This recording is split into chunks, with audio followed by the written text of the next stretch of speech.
with that, let's play some hockey here in upstate New York. Watertown Wolves and Columbus River Dragons just about ready to go.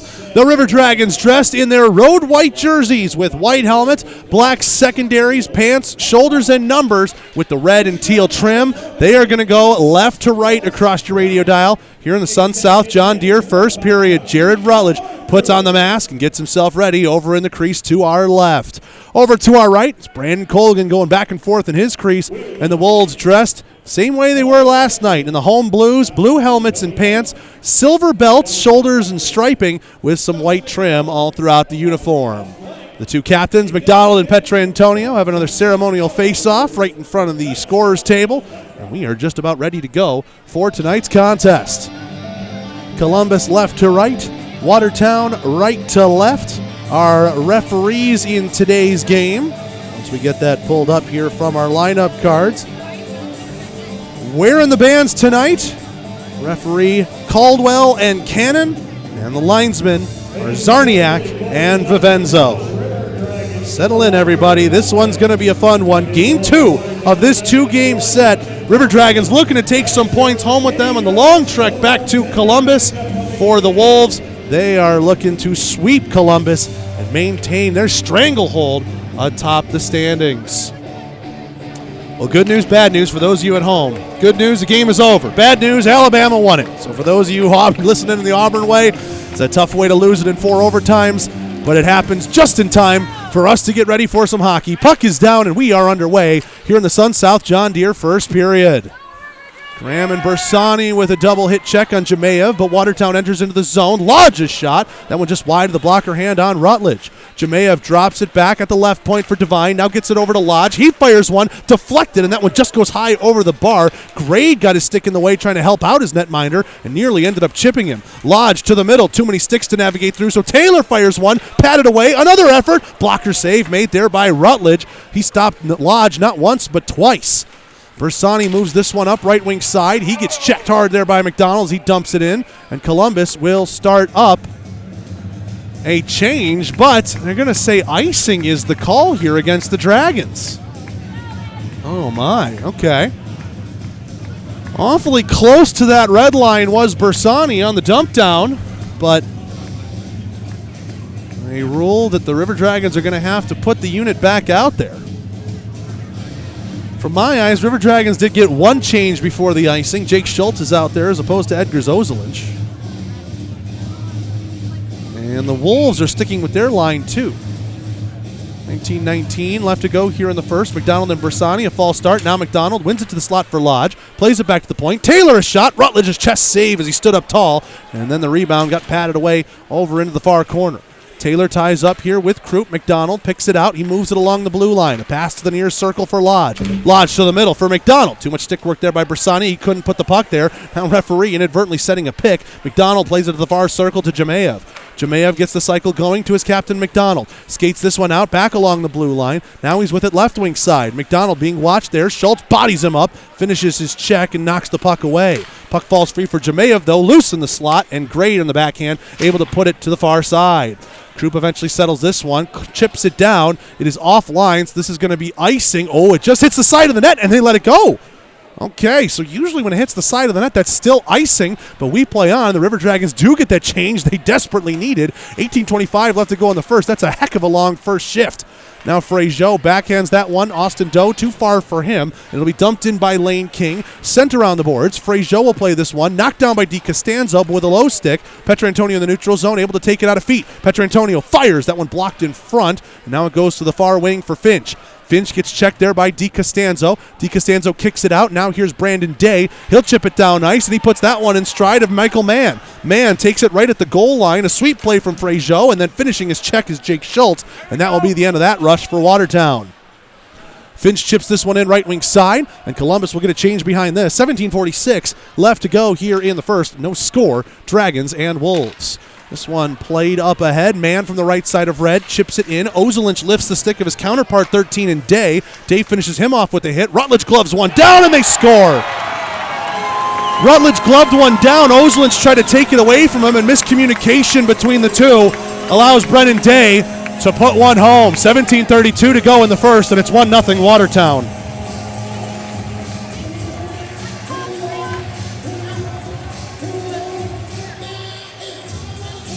Well, that's an unfortunate circumstance right there between Rutledge and Ozalinch. Communication wasn't there, and Brennan Day is going to have his first goal of the season. So for as potent as the Watertown offense is, this is now the third Wolves player this weekend who finds his first goal of the season. And now we're going to get a scrap right off the faceoff. Justin Schmidt and Justin Coachman going at it right on the Watertown blue line. They square up. Both of them leading in with the left. Schmidt bobbing and weaving a little bit. Now Coachman tries to go in for the grapple. Schmidt connects the first on the right. Coachman goes over top and misses. Now he's trying to push Schmidt down to a knee for a moment. Schmidt gets right back up, fires an undercut to the body. They're holding on to each other. Coachman's a little bit lower than Schmidt, and they're going to hug it out, and the linesmen are going to get in the way of that. Well, Schmidt connected the only punches worth anything. Both men tap each other. And now Coachman heads off to his room. Not sure for what. Schmidt heads off to the penalty box. 17:30 to go in the first. You got a little fight off the first goal of the game. Well, that was something we neglected to mention near the end of the pregame show. Justin Coachman is in the lineup for Watertown. He's taking the place of Brendan Ash. So Ash out, Coachman in for that exact reason, to add some grit and toughness, as River Dragons added Jake Schultz, and obviously Justin Schmidt not afraid to drop him either. So he goes with Coachman. They'll each sit for 5, and we're still skating 5-on-5 here. 17.5 left to go in the first. Columbus wins the draw. Frazier from his own blue line flips this one skyward, falls right onto the stick of Devine. Devine rims this one around. Anderson takes it away far corner. Sliding block play there by Day creates a little bit of space, and now it's tied up in the corner.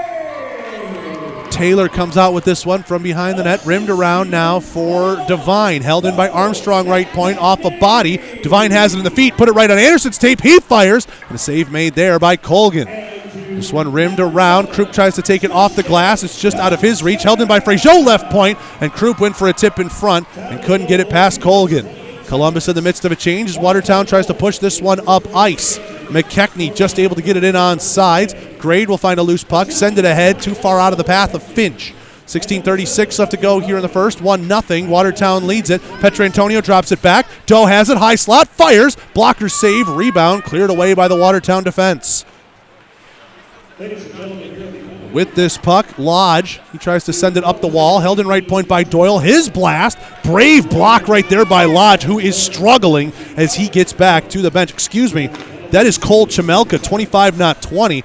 So heck of a block right there by Colin Chamelka. But now he's in some pain as he heads off to the bench. Finch laid it back to Schultz. Left point, his shot blocked. Look out, here comes Watertown back the other way. Here's Lodge with it, right wing circle, trying to go back across back door, and Jamayev couldn't get a stick on it there as Rutledge was going post to post. Now here's McDonald with it, left circle. McDonald trying to play that one to the middle, and it goes off Doe's skates. He'll collect it and skate it up the right wing. Gains the red line, chips this one in, rimmed all the way around, but stopped behind the net by Colgan, who will play it to his captain near side. 15:38 left to go here in the first. 1-0, Wolves lead it. This one played through the stick of Lodge. It'll be icing as Frazier wins the race to the hash marks uncontested, and we get a whistle. 15.5 to go here in the first, and for those of you playing along with us at home, at the 2:28 mark of the Sun South John Deere first period, Brandon Day unassisted after a miscommunication between Ozalinch and Rutledge. Saw Day tap one into an open net. And Day has his first goal of the season and has the game at 1-0. Watertown tries to send this one out. Krupp just holds it in along the blue center point. Moving it to the left wing circle to Bersani. Now trying to play it back to the middle. Krupp had his stick lifted. Frazier from the right circle tried to chip it down to Graham, and that one went wayward. Down the ice it goes off the stick of a Wolf. Ozalinch hustling to the hash marks. He's the only one doing so and will win the race for icing. 15:08 left to go here in the first. And still, Watertown leads it 1-0.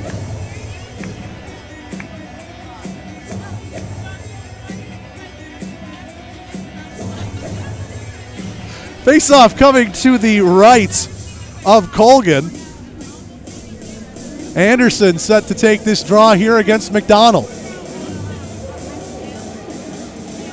Tied up in the feet, second effort. McDonald sweeps it to his defenseman, and Watertown are out of their zone. Jamayev one-on-one trying to go against Grade, cutting it towards the middle, playing it into the right wing part of the Columbus zone. Doyle will rim this one around. Held in left point, shot coming in from LaBelle off the stick of Rutledge. That goes up into the mesh and out of play. 14:54 left to go here in the first. We get our first media timeout. 30 seconds and we're back here in the Columbus River Dragons Radio Network.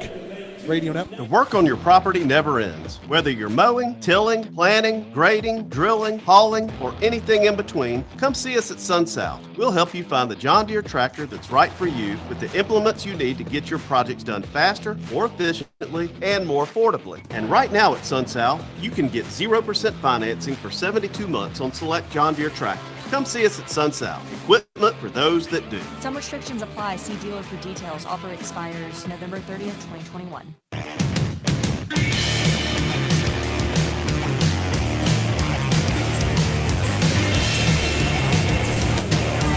Back here at the Watertown Municipal Ice Arena, River Dragons trail 1-0, 14:54 left to go in the SunSouth John Deere first period on a Brendan Day goal, 2:28 into the first. Now we welcome into the broadcast booth centerman number 21 and poutine fiend Jagger Williamson. Jagger, how we doing? Hey, I'm doing great after I just had a little poutine in me. Watertown close enough to Canada where you got it. It gets the Canadian stamp of approval, huh? That's right, yeah. It wasn't like the good old Canadian, but hey, that'll do. A little gravy, cheese curds, and we're good. Face off to the right of Rutledge. Watertown wins it, pushes it down beneath the net, but Michael Mann lost his stick on a check there from Doyle. Anderson tries to play it back around. Mann intercepts it, moves it up the far wall. To the right point, it finds Devine. Devine being watched there by Doe. He skates away from one check. Doe still sticking on him, though. D-to-D pass, and this one will be played around by Taylor. Mann lifts the stick of Grade. Puck goes between those two, and now back onto the far wall. Doyle will find it, and backhand chip this one down to center. Di Costanzo will have it going across, and now up to the near side wing. Here's the goal scorer, Day. Day drops this one back. Petrantonio was able to sniff it out. There's a collision between Finch and Day. Both arms stay down away from the play. And dumping it in is Watertown, and we'll get a wholesale change. Jake Schultz from behind his own net moves this one up to Finch right wing. Finch trying to go cross ice with this. That one kicked down by a Wolf. That was by McKechnie. And Frazier will play it into the zone now for Columbus. Moving it up the near side wall. Schultz was moving towards the center point. Couldn't cover the right wing in time. Here's MJ Graham just in on sides. Gets away from a man. Devine was looking for offsides. Graham checked there into the wall by Lane King. Behind the net it goes. Petrantonio involves his body. Graham on the wraparound. And Colgan was able to hold on to his post. Now the Wolves come back the other way at the red line. That'll be chipped into the zone there by McKechnie. McKechnie and Finch going at each other. And now Schultz, he's giving a pretty rough ride there to Laporte. Frazier will find a loose puck out of feet and move it to Graham on the far side wing. Graham just filters it into the neutral zone. Now a drop back, and Petrantonio from the red line slaps this one in on net, and a pad save made by Colgan from 80 feet away. 13:20 left to go here in the first, 1-0. Hey, the boys look like they got their legs underneath them here. Just a broken down play, unfortunately, ended in the back of our net, but look at this. Oh. Krupp fired one from the high slot. That was a great play by Bersani to feed him in the middle, but Krupp couldn't put it towards net. Now Frazier a shot, and that one was loose there for Armstrong, but Watertown eventually clears. Ozelinch with a dangerous drop pass in between the benches, but Krupp fishes it out, and Frazier now moves this one into the zone. Hunter, Bersani, and Armstrong play a little catch. Bersani shot. Easy save made right onto the chest of Colgan, and we get a whistle. 12:51 left to go here in the first. 1-0. Yeah, you mentioned the goal there, Jags. Just a little miscommunication between Rutledge and Ozelinch. I think Rutledge was expecting to catch it really more than anything, and then when he went to cover it, Ozelinch tried to take it away, and then obviously, you get the wires crossed, and there's Brandon Day, taps it home. Easiest goal he'll probably ever score. Yeah, that was a little unfortunate there, but hey, Smitty came out and kind of set the tone here and got the boys going, and they look a lot better than the start we had last night. And puck's going around, and the pucks are on net, so let's keep her going here. Yeah, that's Schmidt and Coachman fight, and actually Schmidt has returned to the bench, but he's actually returned a little bit early.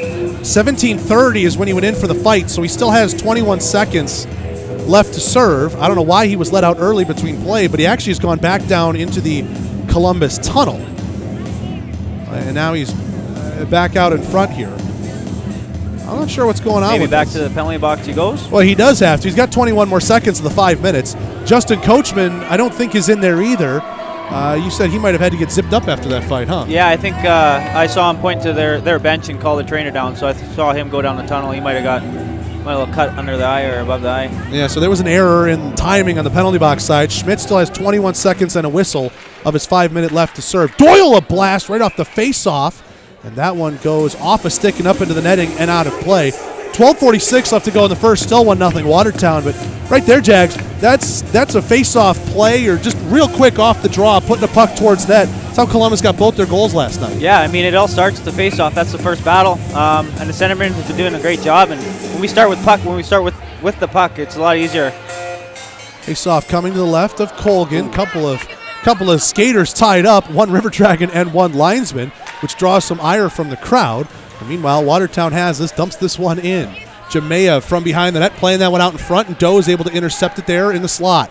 Doe goes over, right wing side to Petrantonio with speed across the line. 3-on-3 as he hits it. Shot coming in from the right wing. A stick save, and then it hops up off of Colgan into the netting and out of play. And now Justin Schmidt is a free man out of the penalty box from his fight. 12:23 to go in the first. Getting some salutes from the crowd, even though Justin Coachman is still in his locker room. And that tells you something. When it takes more than the 5 minutes to get a guy repaired after the fight, obviously we'll see what happens with Coachman if he's able to return back to the Watertown bench. Face-off won by Columbus. Schultz a shot and a stick save made there by Colgan. Frazier, big check laid onto him there by Jemayev, and here come the Wolves back the other way. McDonald across the blue line, hits a man in stride. It's Taylor, and an easy blocker save made there by Rutledge. Petrantonio gloves down the rebound, puts it off the glass, and the curl might put this toward net, but then it's going to run out of steam and picked up in the Watertown slot by Devine. He'll slap this one in from the right side of Red. Stick save and off the glass by Rutledge. Picking this one up is Frazier. He flips this one to center. MJ Graham camps out underneath it. He's in on sides. Graham right circle to Krupp, high slot, dropping it back. Bersani, and he sent that one well wide of the right post. Watertown picks this one up near side. Here's Michael Mann. Mann being watched by Schultz. Lost the puck behind him. Schultz was ready to stand him up at the blue line. MJ Graham cuts Michael Mann off along the wall. He's racing in after it. First on it in the corner is Graham. Dodging away from a check from Lane King. He's still got it on his stick. Trying to play it to the middle, and it goes off a Wolf body and out towards center. Ozelinch moves that one to Schultz. Schultz stands up the check of Michael Mann, trying to push it into the zone. Still loose in the feet. Schultz kicks it to a stick, played it across, but Ozelinch wasn't on the same page. Now look out. Here's right wing side. Day to the middle. Save made Rutledge. Another effort, and he ends up covering it. Day just put that one to the middle, went off a body, and Rutledge had to be quick getting down into the butterfly. Makes not one but two saves. And 11-12 left to go in the first. It's still 1-0. Great couple saves there for Rutledge just to get the feel of the puck there. Face-off will come to Ruddy's left. It'll be Anderson against DiCostanzo. Anderson wins it clean, and Doyle will rim this one around, picked up by Armstrong on the near boards. Armstrong racing after this one to Schmidt in the middle. He plays that one off of Lane King. Anderson a shot left circle, patted away by Colgan. He couldn't find it as Watertown clears the rebound in front of him. Armstrong and Anderson combine in the high slot to keep that one in, dump it down to the Watertown defense. But now the Wolves will have possession and look to break this one out. Blue line to blue line pass goes off of Michael Mann. He's at the end of his shift. Going to be picked up by Jake Grade. Grade moves this one far circle to Schmidt, plays that one ahead, intercepted by Day in the neutral zone. He brings it in. Big hit laid down between him and Anderson, but Anderson looks like he got the worst of that one. Doyle from behind the net being bothered by Chemelka. Good to see him back out on the ice after he took a stinger from Doyle. Grade rims this one back for Doyle behind the Columbus nets. 10:22 left to go here in the Sun South John Deere first period. 1-0. Watertown leads it here at home.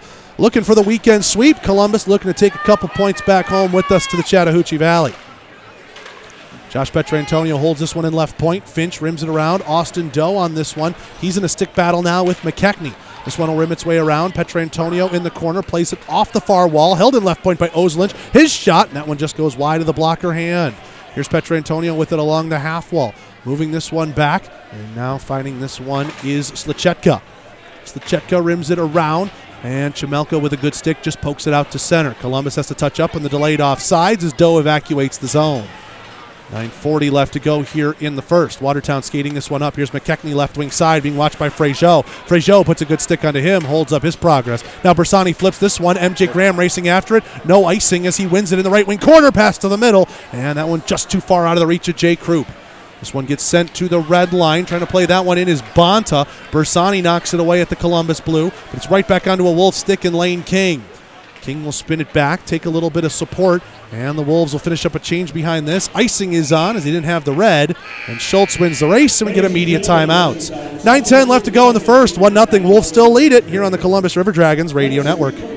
Radio Network. The benefits of a Kinetic membership extend far beyond convenient banking solutions, competitive rates, and financial advice. Kinetic Credit Union focuses on the unique needs of our members while supporting and improving their lives. At Kinetic Credit Union, they recognize that your financial goals are unique. That's why we're offering the Smart Steps Financial Education Program, a personalized learning experience to help you plan around your individual financial situation and aspirations. Kinetic Credit Union.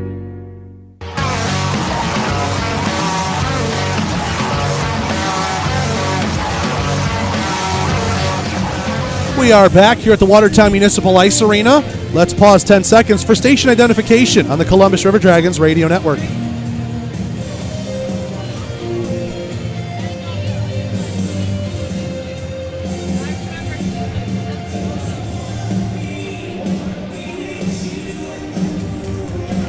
I'm Zach DeBozart. He's Jagger Williamson. 9:10 left to go here in the first. River Dragons trail 1-0 as Brandon Day currently has the goal that separates these two teams. Jag's been a pretty good game, back and forth. Shots about even, 5-4, favor of Watertown in the Heckler & Koch shot counter. Yeah, no, it looks good. Definitely a lot faster pace here.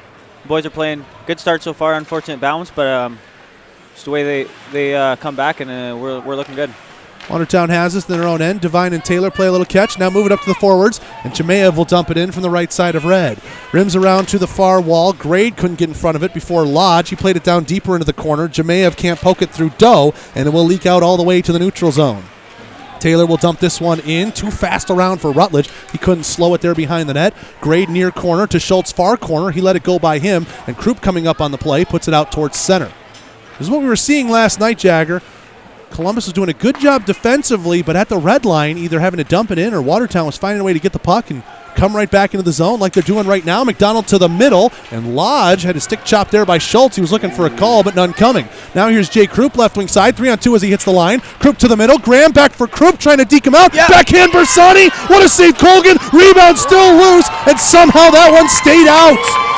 Left wing corner to Krupp, fires that one high over the bar as Bersani fed him in stride. Now Watertown flips this one out to center. Jemayev in a race here. Winning it is Day, so no icing. Day checked there by Frigeau, and a penalty is coming up out of this.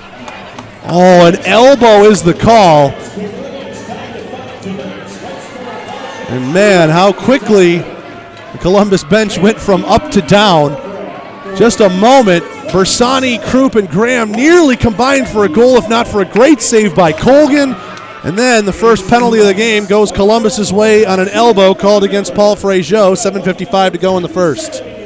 Wow, how tides have changed. I thought that puck was in the net, but what a save by their goalie. It's a tough play on Frigeau's part because Day had already fallen to a knee, and I thought he did a good job actually avoiding head contact, but referee rings Frigeau up for an elbow, and here comes the first Houston Clinic penalty kill of the night. Houston Clinic helping the River Dragons get back to full strength. 1 for 2 in last night's game and only 2 for 6 in the last 2 games, so this is an effort that River Dragons will look to improve on. They started with a little bit of a grind behind their own net, but push it out to center. 1:40 left to go in the Frigeau minor. This one flipped to Jemayev. He's trying to put it on his stick. A rolling puck won't settle for him. Now Lodge with it in the corner, fighting through a stick lift. Lodge to the middle, fires, just missed wide of the blocker hand. Here's Grade with it. He flips it down ice, and Columbus can get a fresh PK unit behind this. River Dragons still best in the FPHL on the power play, on the penalty kill, but it is dwindling. 84.6%. They are actually only 0.2% better than Carolina at 84.4. Watertown sits 5th, 17.6% on the man advantage. Armstrong from behind his own net, can't get it out. Devine holds in center point. Now for Jemayev on the left point, rims this one around, halfway through the Frigeau elbowing minor. Schultz puts a check onto McDonald. Lodge with it on the half-wall right wing side. Lodge playing it to the middle for DiCostanzo. Gets it back to McDonald. Now trying to go back to the middle. And Doyle with a good check interrupted that play. Here's McDonald. Backhand effort to the middle. Loose, and they score. Too much havoc in the slot. Rocco DiCostanzo rings it far down with a down Jared Rutledge. 2-0. Another power play goal against for that Columbus penalty kill. That one hurts, especially when I think we had a solid opportunity to get the puck all the way down the ice, and unfortunately we couldn't get by their last teammate. Rocco DiCostanzo, his 3rd goal on the year. And out of the box comes Paul Frazier. 2-0. Wolves lead it here at home. And this crowd that has filled in nicely for the second straight night here in upstate New York is being treated to some early fireworks. Austin Doe tries to send this one out to center, quickly touch back in, and that is offsides as Johnny Bonta couldn't get his feet back in the blue in time. 6:29 left to go in the first, and they're going to call this an intentional offsides, or at least enough to put it down in front of the Watertown bench. So this is in the offensive half for Columbus. Petrantonio will win it, and Ozelinch will flip this one down ice. Rimmed around, Colgan slows it up for his defense. Taylor takes a check over on the near side wall, a cross ice dump, and Ozelinch will race after it at his own blue line. Ozelinch moves this one up to Doe. Doe a backhand flip to Frazier, and now for Finch. Eventually has to settle it. He got checked. Puck falls free for Frazier. Gains the red. That one gloved down here by Slachetka, and Petrantonio couldn't race in after him. Now with some speed ahead, here's Bonta. Bonta right circle with it, trying to get around Grade. That one played into the corner. Frazier dropped it off blindly, and look out, taken away by McKechnie. McKechnie's got it, right circle, looks, fires, glove, save, Rutledge. Rebound just cleared away wide of the near post. Heck of a save right there from Rutledge. Don't know how he saw it, but he got the glove in the right spot. Now here's King right circle, trying to play that one in a deflection, and McKechnie was tied up with Grade and couldn't deflect it towards net. Finch takes a check there from McKechnie. It's in the corner over the right shoulder of Rutledge. Rimmed around near sideboards, Petrantonio chops at it and sends it down to the Watertown Blue. 5:26 left to go here in the first. I think we got lots of time left here. We just got to get back to the River Dragon hockey and just start getting momentum here, and then we'll go from there. Chamelka's shot was ramped up off a stick and goes out of play. 5:20 now left to go in the Sun South John Deere first period. 2-0 our score in favor of the Watertown Wolves. For those of you playing along with us at home, power play goal for the Wolves, scored by Rocco DiCostanzo with assists going to Alexander Jemayev and Justin McDonald. 2-0, and the River Dragons are 0 for 1 to start tonight on the Houston Clinic penalty kill. Krupp is in on a delayed offside, so he can't go to touch this puck. Bersani will finish his check despite all that. Watertown will work it out of the zone, but only to Jake Schultz at the red line. He'll softly dump it in, and the Watertown defense retakes over. Michael Mann with it near sideboards, lost it in the feet. DiCostanzo was able to pick it up for him, though. DiCostanzo with it, left wing circle. Good sweep stick right there by Doyle. Takes it away from him on the rush. Now he flips it out to the open left wing. Jake Krupp couldn't get to it first before Lane King got there. Now MJ Graham takes it away. He's in on sides. Graham trying to play it to the middle, and a penalty coming up here against Watertown as DiCostanzo caught Graham from behind. Pass to the middle. That one knocked away, and the Wolves are going to touch it with Michael Mann. And here comes a slashing call. Believe it's going to be against DiCostanzo. And the first Georgia power play of the night will come up after we take our final media time out of the period. 4:35 left to go in the first. See the Columbus power play after this on the Columbus River Dragons Radio Network. Work on your property never ends. Whether you're mowing, tilling, planting, grading, drilling, hauling, or anything in between, come see us at Sun South. We'll help you find the John Deere tractor that's right for you with the implements you need to get your projects done faster, more efficiently, and more affordably. And right now at Sun South, you can get 0% financing for 72 months on select John Deere tractors. Come see us at Sun South. Equipment for those that do. Some restrictions apply. See dealer for details. Offer expires November 30th, 2021.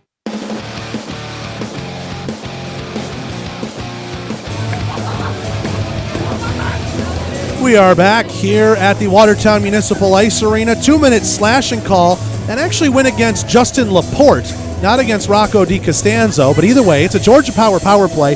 First of the night for Columbus, 7th best in the 7-team FPHL at 12.5%. Watertown Wolves tied for 3rd on the penalty kill, 82.4% kill rate for them. I'm Zach DeBozart. He's Jagger Williamson. Happy to have you along as part of your Saturday night festivities all across the Chattahoochee Valley, whether you're listening in West Georgia, East Alabama, or anywhere on our affiliated apps. Happy to have you along in this one. River Dragons would like a goal here. They're down 2-0. They have started this power play off right with a face-off win, but leaks out past Grade at the right point, and it will go all the way back into his own end. Jake Grade looks to turn this one up ice on the far side wall, stops it up at his own blue, now plays it over to Doyle. Doyle likes his angle, moves it up the wall to Graham. Graham had taken off his stick, though, quickly by Devine. Now Watertown has it, and they will shoot it down the length of the ice. Doyle races after it, has it now behind his own net. Already 35 seconds gone in the minor penalty picked up by Laporte. Here's Grade. He's going to go cross ice with this. MJ Graham with it, right wing side. Takes a stick from Devine. Puts it down deeper into the corner for himself. Tried to stop it up. Puck kept following him, though. Doyle holds in right point. Gets this over. Left point now to Grade. He fires one. Save made. Colgan. Rebound was on the ice for a moment. And Colgan quickly gets the glove to it. 3:42 left to go in the first. Still 107 of Georgia Power play time. That was a good, just simplify the power play. I think just pucks on net. I think this goalie tends to, let the rebounds just kind of hang out by his feet. So I think we get bodies crashing in the net. I think we'll have some good luck here. We've seen a lot of defense activation on the power play. You got two big guys out there in defense right now, in Frazier and Schultz. See what they can do with it on this shift. Petrantonio works it off the wall for himself. He gets bodied there. Finch lost it. Glove down. Schultz will able to play it at the red line. Finch takes another check, feeds it back for Schultz, retreats back into his own end a little bit for some space. Frazier moves this one across. Finch has got speed ahead. Right wing side. He's in over the line 3-on-3. Gives it up to Petrantonio along the wall. He'll rim it around. Frazier, top of the left wing circle, holds it in on a pinch. Finch lost it. Schultz a shot, and that one went wide, skittering along the ice. Petrantonio with it. Right wing corner. Plays it to Doe. Now gives it back to the captain. Petrantonio for Schultz, right point. Frazier lines up left point shot. Save made. Rebound loose in the slot. Finch trying to pick it out. Justin Coachman involved in this battle. Wolves fans will be happy to see him back out on the ice. Schultz a drive, and that one just high over the bar and hits the glass behind Colgan. Petrantonio blocks an outlet effort. Frazier fakes a shot from the left point. Schultz a drive from the right point, and a pad save made by the Watertown netminder. Petrantonio works it in the corner for Doe. Pass to Frazier, and he cheated up too much on the play. Pass was behind him, and he has to poke it out to center.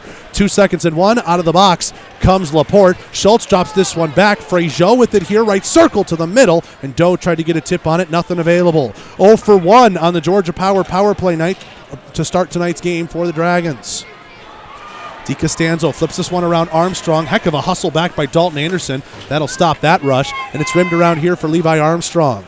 Armstrong with it on the near side wall, trying to move it ahead for Schmidt. He has a hole in his stick develop at the wrong time. Now look out, here's McDonald in over the line right circle. Good stick by Doyle, pushes him down into the corner. McDonald still with it, playing into the middle. Lodge a shot, save made Rutledge as he got that one on the right shoulder.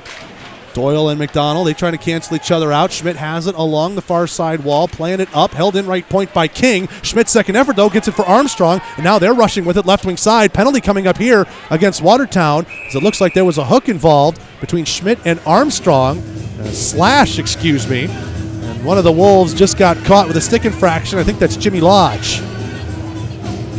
Levi Armstrong apparently was the one who slashed. Had a couple of words for Lodge on the way to the box. 1:44 left to go in the first. Now another opportunity on the Georgia power play here, Jagger. Yeah, I mean, that's what happens, I guess, when you move your feet. Both of those, MJ with the first one and Schmitty or Army with that one, and just move your feet, and they gotta do something, and a couple slashes, and hopefully the boys can capitalize on this one. See, 0 for 1 to start today's game. Graham loses the draw. Watertown has it, and from the far circle, this one gets sent down 200 feet. Rutledge with a wave at it, but it missed. Just got away from him, and Grade will have it behind the nets. 90 seconds left to go here in the period. 1:46 left in the penalty. River Dragons will be hoping to get a power play goal on this side of it, because you won't have much time of power play to start the second. Krupp has this one, right wing circle, now moves it down into the corner. Krupp spins it back, looking for a cycle. MJ Graham's with him on the half wall, pass to the left point. Doyle with a drive, and that one was patted away by Colgan. Graham with it here, gets it to Grade, center point, winds one up, deflected by Krupp, and he just sent that one wide to the near post. That one had an angle by our vantage point. Now Grade and Doyle do a little D to D. Gets it over to the right wing circle now for MJ Graham. Grade lines one up, and that's a brave block right there by Slachetka. Devine dumps a man down. Another penalty coming up here against Watertown. That's a big check. Devine is furious. He lets the referee know about it. That one gets sent down ice. Rutledge ended up putting that in the net. How about that from the Columbus netminder? As the Watertown body's flying a little too hard for the referees. And is it Lane King or is it Devine? Ryan Devine was mad, and he is the one who scored to the penalty box. He's furious. He actually got his stick jammed up on him. Lane King and Justin McDonald both pleading their case. But now, huge opportunity for the Dragons, Jagger. 5-on-3 for 1:07 total. With 51 seconds left in this period, they'd like to see one of those on this side. I agree. I mean, 51 seconds. This is a great opportunity here for the fellas. The faceoff will come to the left of Colgan. Graham directing traffic with Krupp, Bersani, Doyle, and Grade out there on the ice in white. I highly doubt it's going to be caught on the stream, but Rutledge sending it down 200 feet in the net. We might have to talk about that during the intermission. That's pretty cool. Good accuracy from Rutz there. Graham wins it. Krupp gets it back to Grade at the right point. 5-on-3 setup. Doyle a blast. Blocker save made by Colgan. Graham's got it in the left wing corner. Cross-checking the call there against Devine. Doyle has it at the center point. Back for Graham, left wing circle. Graham back door for Bersani. Couldn't pull the trigger as DiCostanzo is in the way. Grade for Graham. One-timer and hits the heel of his stick. This one rimmed around. Doyle kicks it, holds it. Left point, got some space. Down to the circle for Graham. Graham with it, left wing side, looking for a passing lane. He finds Grade, right point, fires, glove save, made there by Colgan, and he holds on to that one. Not a lot of traffic in front of him there. That puck went a little faster side to side, I think, maybe, than the Columbus screen was anticipating. Yeah, for sure. I think we'll have to get some bodies and take away his eyes, and I think we'll have a better opportunity. But good puck movement, just side to side, simplify, and bombs away. 21 seconds left to go in the first. 5-on-3 for 37 more seconds. But again, only 16 ticks will be 5-on-3 once we start the second. Still time, but you like to get it here. Grade left circle a shot, ended up whiffing on it, didn't get what he wanted, and that one goes wide to the far post. Finch tied up in a battle. Here's Grade, left circle, walks it, fires that one, patted away by Colgan. I don't think he realized it, never got down into the butterfly. 5 seconds left as this one gets dumped down. Schultz races after it, bottom of the circles, and that does it for the first period of play. And the Watertown faithful celebrating their team and celebrating the penalty kill, which so far has done a very good job. They'll have 17 seconds of 5-on-3 to contend with, and then still 110 in a minor penalty picked up by Ryan Devine. Hey, Jagger, your opening thoughts on that 20 minutes of play? I mean, I don't think it was awfully that bad.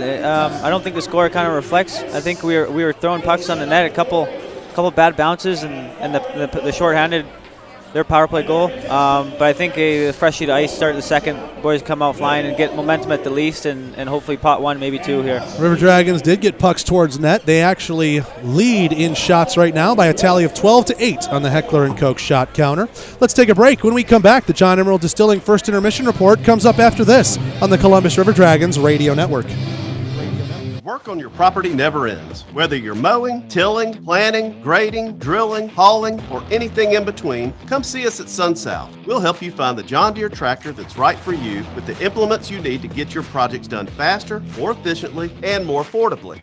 And right now at SunSouth, you can get 0% financing for 72 months on select John Deere tractors. Come see us at SunSouth. Equipment for those that do. Some restrictions apply. See dealer for details. Offer expires November 30th, 2021. We know that juicy, cheesy, grilled to perfection burger sounds amazing, but it does sound like something is missing. Pepsi, baby! The yin to this burger's yang. Burgers and Pepsi go together like burgers and Pepsi. This perfect blending of flavors makes every bite of lettuce, every sesame seed on the bun, and every sip of that crisp, refreshing, ice-cold cola a journey to Foodtopia. Burgers, better with Pepsi. That's what I like. Is that the sound of an ooey gooey cheesy crunchy slice of P-I-Z-Z-A? Obviously, but as good as that sounds, we think it can get even better. Oh yeah, that's the sound of a freshly opened fizz-filled Pepsi. The only thing that can take this flavor medley of crunchy dough, mouth-watering cheese, and savory sauce to the next level. How about another bite? Pepsi and pizza sound like a match made in heaven and taste even better. Pizza, better with Pepsi. That's what I like. In 1999, Watley Convenience Stores opened its first Zelmo's Zip-In. Our first store was in Leesburg, Georgia, and followed quickly by our second store in the Columbus, Phoenix City area in 2000. Since then, the brand has grown to include 11 stores in the Chattahoochee Valley and southwest Georgia. Zelmo's is an anchor in the communities it operates in. Our managers, employees, and vendors are all an integral part of the neighborhoods and communities we serve. We are proud to call these areas home and plan to continue growing with and serving the communities of West Georgia and East Alabama. Zelmo's, fueling life's passions. Progress. It's the belief that your life should be easier, that life should be fun, and that the best is yet to come. With us, you have a provider who pours everything into bringing progress home. And it's not just some big name in a faraway glass tower. That provider is here. That provider is Beam. With local service and faster internet, the only place you're going is forward. And we're taking you there. Progress. Your Beam. Your way.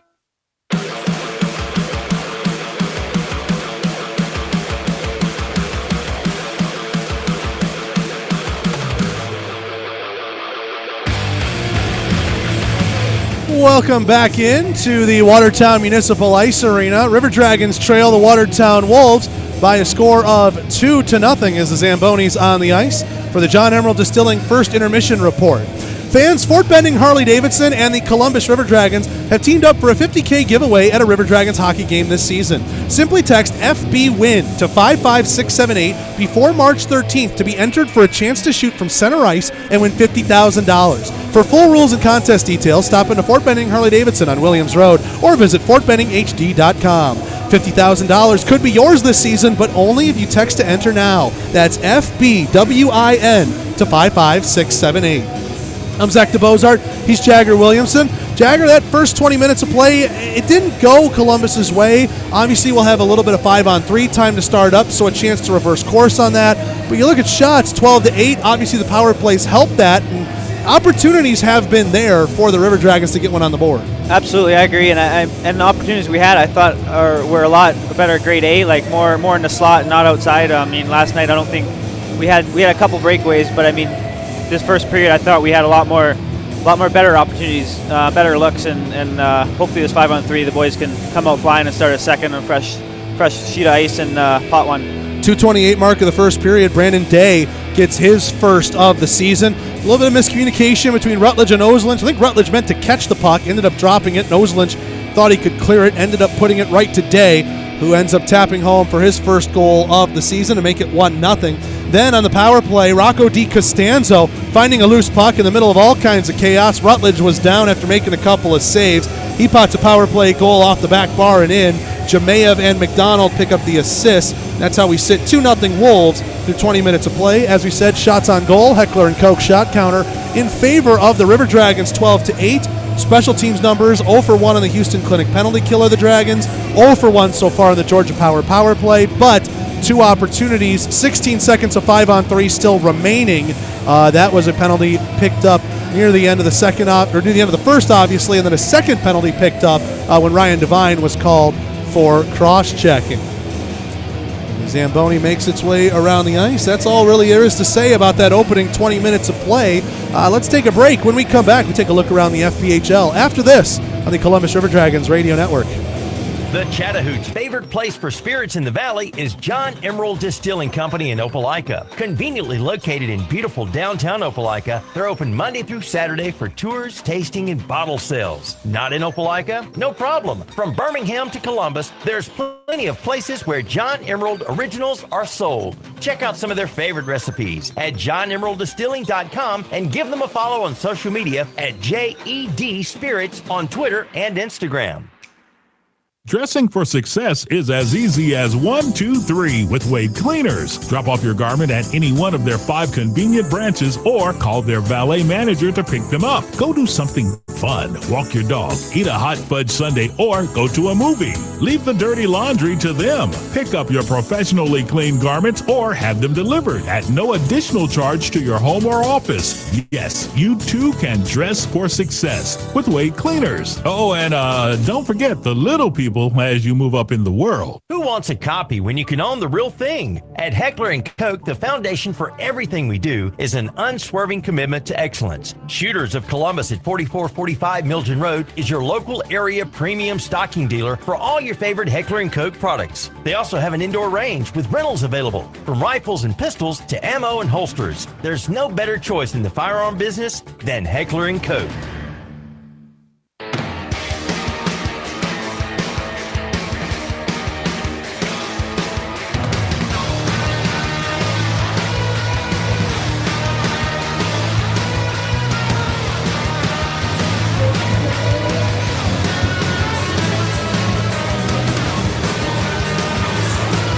Back here at the Watertown Municipal Ice Arena, River Dragons trail the Watertown Wolves 2-0. I'm Zach DeBozart. He's Jagger Williamson. Obviously not in the lineup tonight. I know it's killing you a little bit, Jags, but I know you got some special people back home and all around listening to you. They're happy to hear your voice, huh? Yeah, I think my mom's tuning in. Big shout out to Mama Bear, Tracy, and Billets, Robert, and Leslie. I wish I was out there, but I mean, I don't mind commentating here and there, but yeah, just a big shout out to those guys. I gotta say, you're not too bad at it. I've been happy to have you on. Sometimes you get a guy up here and they're just watching the game, or they're just like, I look at them and they're like, oh, I'm supposed to say something? So it's been good. It's been fun having you up here. Appreciate your insight into tonight's game. Let's take a look around the FPHL, brought to you by Zelmo Zip-In. Zelmo, the official fuel provider of your Columbus River Dragons. Got an early start in Winston-Salem, and I think we're about done with that game here. Danbury Hat-Tricks and Carolina Thunderbirds as we try and pull it up here. Remember, the internet issues prevented us from video stream. They might also be slowing up our best stream, too, as well. Last we left this game, it was 2-0 Danbury in the middle of the second. 2.5 minutes left to go here in the third. Carolina has roared back to tie it up. 18:36 mark of the second, Cody Oakes puts another one in back-to-back nights. And then a shorthanded goal from George Holt, 8:05 into the third, currently has the two teams tied. Also had a decent fight between Dimitri Danilyuk and Brian Moore in the opening part of the third period. It's a pretty entertaining game for those folks down there in Winston. And right now, with about 2 minutes left to go, you're looking at next goal wins territory between the Rabbits and the Birds. How about Delaware? Delaware Thunder are still looking for their first point in the season. Right now, they're in good position. 4 minutes left to go in the second. Thunder 2, Binghamton 1. Delaware got the opening goal, 9:27 mark through Noah Wild. Artem Alekin then doubled the lead, 7:28 into the second. Sam Holechsi has since brought the lead back to within 1. Delaware 2, Binghamton 1. Binghamton are out shooting Delaware 27-19. So something to keep our eye on as that game goes on. If Binghamton continues to control from on the road, can Delaware hold on for some kind of points? Because when you look at the standings, Jags, Delaware, I mean, it's a very competitive top half, but as Delaware gets these games with no points, that's a big gap that's opening up between, well, essentially us right now in 6th, but you look, any one of those teams from 3 through 6 could be in our spot because of how tight things are. That's right. I mean, that just shows how important each and every game is, and 3 points on the line. I mean, you have a good weekend and you're 6 points right there, and you're right back in the mix, so we'll see if Delaware can hold on here tonight and get their first win. If they don't, there is Sunday action in the Fed. Delaware will be hosting the Danbury Hat-Tricks, a 3 o'clock East puck drop on Sunday, November 28th. That's your look around the FPHL, brought to you by Zelmo Zip-In. Zelmo's fueling life's passions. Let's take a peek at the SPHL. Pretty light afternoon, or late evening in the SPHL. Only 2 games. Evansville 2, Macon 1. 15:36 left to go in the third there. And then Quad City is up 1-0. About 13 minutes left to go in the first period against Vermilion County. This one's in the Tax Slayer Center in Moline, Illinois. And hey, look at that. Connor Fry has picked up an assist on a goal from Philip Burgsley. And that's a former River Dragon getting involved in that one. We're going to take a look at the ECHL too, with a couple of Southern teams in action since the SPHL is so light today. 2-1, the Norfolk Admirals lead the Orlando Solar Bears. They are in the middle stages of the second period in that one. Same 2-1 score in Florida, and it's the same thing. The road team leading the Everblades up on the Jacksonville Icemen. Same thing, about mid to late stages of the second period there. And they've dropped puck in Atlanta, early part of the second period. Atlanta 1, South Carolina 0. That's your Southern Hockey scoreboard. Let's take another break. When we come back, we have a look ahead to the Wild Animal Safari second period after this on the Columbus River Dragons Radio Network. Dragons Radio. When talking about Harvey Lumber over the past few years, I've always felt that it was very important to brag on the fact that Harvey Lumber has been here for over 150 years, taking care of many generations throughout the Chattahoochee Valley. They've stayed in business by always featuring the very best building materials that every company has to offer. And what's the most important element in building materials? The wood you use. That's why you'll always find the Yellowwood brand available at Harvey Lumber. Now there's something new, Yellowwood Protector. You've probably seen it advertised a lot during your favorite SEC football games on Saturdays. Yellowwood Protector is a semi-transparent stain and water repellent wood sealer for decks, fences, pergolas, outdoor furniture, and pretty much anything you can build with Yellowwood. Yellowwood Protector comes in 4 different colors: smoky gray, rich walnut, American classic cedar, and crystal clear. You know we always say that if it doesn't have that yellow tag, you don't want it. Now try the first stain worthy of the yellow tag, Yellowwood Protector. Available at Harvey Lumber Company, 800 15th Street, open Monday through Friday, 7 to 5. Gulf Eagle Supply specializes in servicing the professional roofing contractor and also provides a variety of products and services to the homeowner, building owner, architect, and general contractor. Contractor. Our goal to the contractor is not only to provide competitive material pricing, but also to help them build their business and assist in their success. We do this with knowledgeable sales personnel and through our core values. As we say, Gulf Eagle, we got a solution for that. Call us today at 706-550-1555. Gulf Eagle Supply.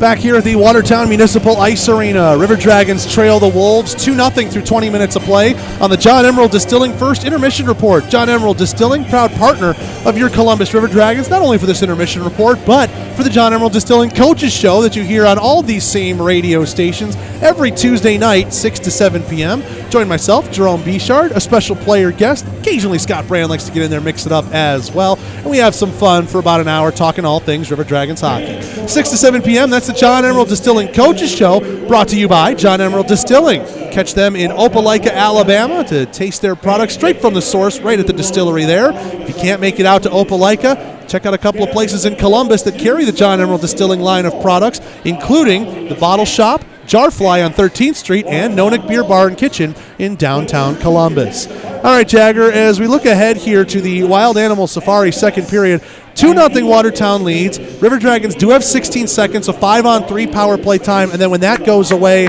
I believe the difference is somewhere around like 52, 53 seconds, whatever it might be. So that's a lot of time. You obviously want to try and get both 5-on-3 power plays to go your way, but really, to me, I think the key is just finding one, because you're going to have such a good opportunity, clean sheet of ice for about a minute plus. That's right. I totally agree. I think, 17 seconds on the first one, but I feel like boys get in the zone and set it up and zip the puck around and establish momentum at least. But I think they can get one through this guy, get some eyes in front of him, take his eyes away, because, I mean, he's a pretty solid goalie. If he sees a puck, I think he's going to stop it. So net front presence and just simplify and get some pucks on net here. Looking at the two different units that were put out so far in the middle of this power play, obviously, you got to like what the Graham, Krupp, and Bersani line can bring, but when the Petrantonio unit was out there, I noticed some big bombers on defense, Jake Schultz, Paul Fraziot, and we've seen a lot of goals from defense. Really feels like trying to set those guys up. If they can get open for a shot, maybe get some eyes in front of Colgan. Hey, you never know, right? Seeing eye puck? That's right. I mean,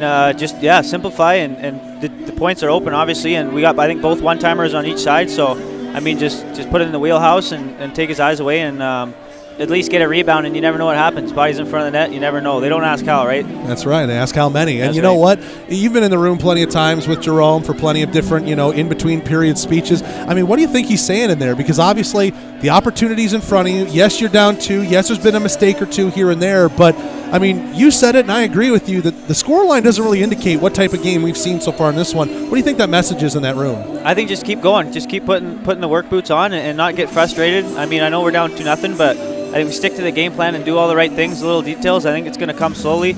And just stay on the course. And just don't get too high, don't get too low. Just even keel and just get back to work, obviously. And we'll see what will happen. Period of the long change. Wild Animal Safari second period will be coming up in just a little bit. First, we got to take a break. This will do it.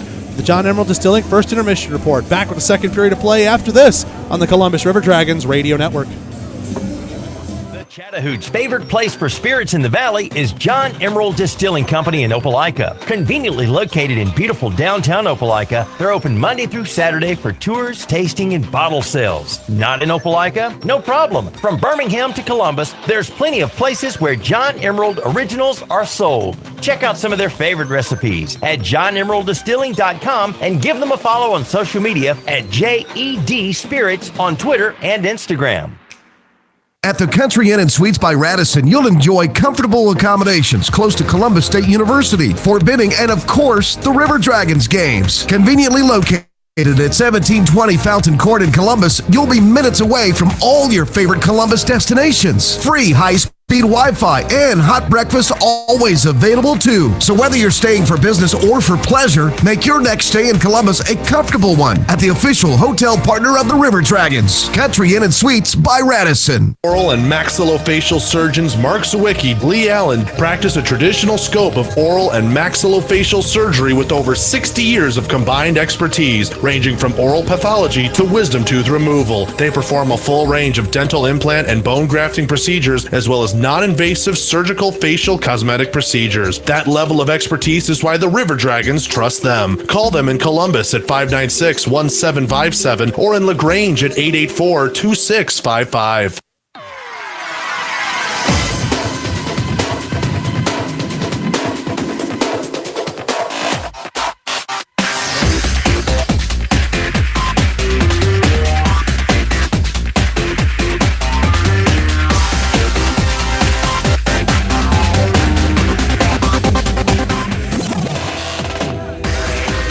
We are back here at the Watertown Municipal Ice Arena. Our referees are back out onto the ice. So too are the River Dragons, led out by Jared Rutledge, who might look up at the scoreboard and see his numbers got a little bit better. Jagger, you remarked it. I guess they were missing shots in the booth. It's gone from 12-8 to 12-10 in shots. Still in favor of the River Dragons, but that means Jared Rutledge has 8 saves on 10 Watertown Wolves shots. River Dragons dressed in the road white jerseys with the white helmets, black shoulders and pants, black numbers with red and teal trim. They're going to go right to left across your radio dial in the Wild Animal Safari second period. Over to our left, plowing the driveway, it is Brandon Colgan. Colgan's been perfect so far in this one, 12 saves on 12 shots. And the Wolves, blue jerseys, blue helmets and pants, silver belts, shoulders, and striping on the pants with some white trim. They are going to go left to right. I'm Zach DeBozart. He's Jagger Williamson. Jags, we've got, again, I think it's either 16 or 17 seconds. They take the penalties off in between the intermissions, which always screws me up. But it's not a lot of time, but it's enough time, especially when you're 5-on-3, to set up in the zone and really take advantage of the minute plus of man advantage time you have here to start the second and try and cut into this lead. Yeah, I agree. I mean, just win the face-off here and quickly just get in and obviously be aware of the guy coming out of the box in 17 or 16 seconds, whatever it may be. But great opportunity here for the Dragons to get on the board and crack this goose egg here. McDonald is having a discussion with our 2 referees in tonight's game as the final seconds tick off of the intermission clock. Not sure what this could be about, but always lobbying out there on the ice, especially when you wear a letter. Something you know a thing or two about, obviously. Your time in juniors, you probably wore a letter more years than not if you count A's and C's, right? 3 out of 5 years, I think? Yeah, I think, A my 3rd year, and very fortunate enough to strap on a C the last couple of years. And me's trying to become friends with the refs and get on the good side, and you never know when that may pay off. So McDonald obviously does that quite a bit. He's well respected in the league. All right, I'm going to do some quick fact checking here. Okay, they did put it out because there's 110 up on the board, and there it goes. 17 now on the penalty being served by Jimmy Lodge.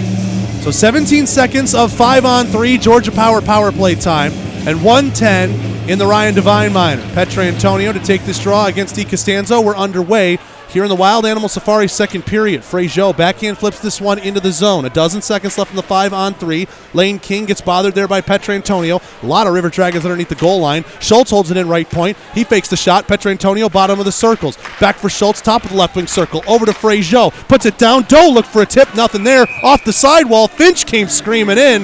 That puck was loose for a moment.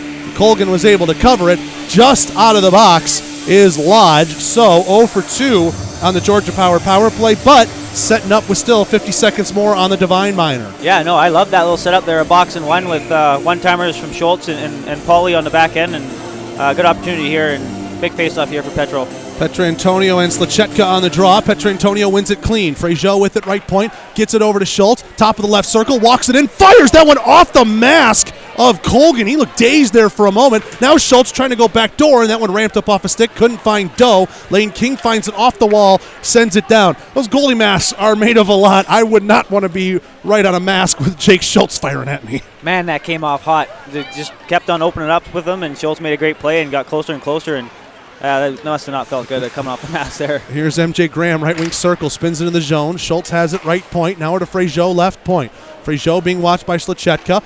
Schultz wanted to pull the trigger, nothing there. Top of the right circle, he'll handle with it. Lost it around Graham. Now Doe has it behind the net. Doe trying to play it to the middle. Schultz a shot, save made. Colgan, standing deep in his crease, was able to swallow that one up and take a whistle. 5 seconds left to go in the Divine Minor, so barring anything crazy off face-off, Watertown's going to get out of this 5-on-3 situation. Yeah, man, this goalie sees it. He's going to stop it. He's pretty solid. Maybe a little shooken up from Schultz's shot there. They're giving Colgan some time because, again, fans, if you're watching the stream and if you're watching this back on replay especially, we are basically in the bottom left part of the rink from where the camera looks. So we're looking right at Colgan, and that shot came from right in front of us. That was just a howitzer. It wasn't even a slap shot. It was a wrist shot. That's how strong Jake Schultz is firing that puck. And Colgan might have gotten his bell rung, but he's good. He's back and ready to go. Defending this faceoff to his left. Columbus wins it. Graham, Gray, Doyle, one-time blast, patted away by Colgan. Out of the box comes Devine. 0 for 3 on the Georgia power play. Now look out, off the wall. Devine has it. 2-on-1, trying to go backhand effort across the slot, and Jake Gray is able to knock that one away. Gray, diving play, can't get to that puck. It's taken away here by Mann. Mann works it along the blue line, held in left point, and now it'll go down into the corner, found by Devine. Devine with it, left wing circle, trying to play it back. He splits the defense, and Watertown will have to evacuate the zone. 18:23 left to go in the second. Again, 0 for 3 tonight. The Georgia power play are the River Dragons. Only had one power play in last night's game. They're still looking for a goal here tonight. Jake Gray, a little bit of overhandling in his own zone, reached back and got it. Graham tried to feed it over to Bersani. He got in too close. Pass couldn't be read. And now here's Lodge in over the line. Lodge fires a shot well wide of the blocker hand. McDonald being watched by Graham. Those two go at it in the boards. Now McDonald lined up for a check by Bersani. Doyle will send this one away. And here's MJ with some space, right wing side. Graham's got Schmidt with him on his left. Graham tried to filter it back for him. And we get a very late offsides call. Too many men? Well, no, they're bringing this back to center ice. Oh, too many. I think they might have caught. I thought I saw 6 players Watertown, but he did get off fairly quickly, and then the linesman, a little late for sure. But yeah, and this is too many men against Watertown. I really didn't anticipate Watertown having a touch on that puck there, but I guess they say they did. Jemayev goes in to serve a too many men on the ice penalty. That was surprising. What threw me off, Jagger, is the linesman actually called it just waved for offside, so I thought, wow, maybe it changed his mind. Yeah, no, that was a little strange there. So the Wolves got caught. It'll be the 4th Georgia power play of the night. Here comes another opportunity for Columbus to set up on some pretty fresh ice. 17:47 left to go here in the Wild Animal Safari second period. This would be a great opportunity here for the boys to capitalize. Frazier getting some instructions from the Columbus bench. Petrantonio is set to take this draw against Di Costanzo.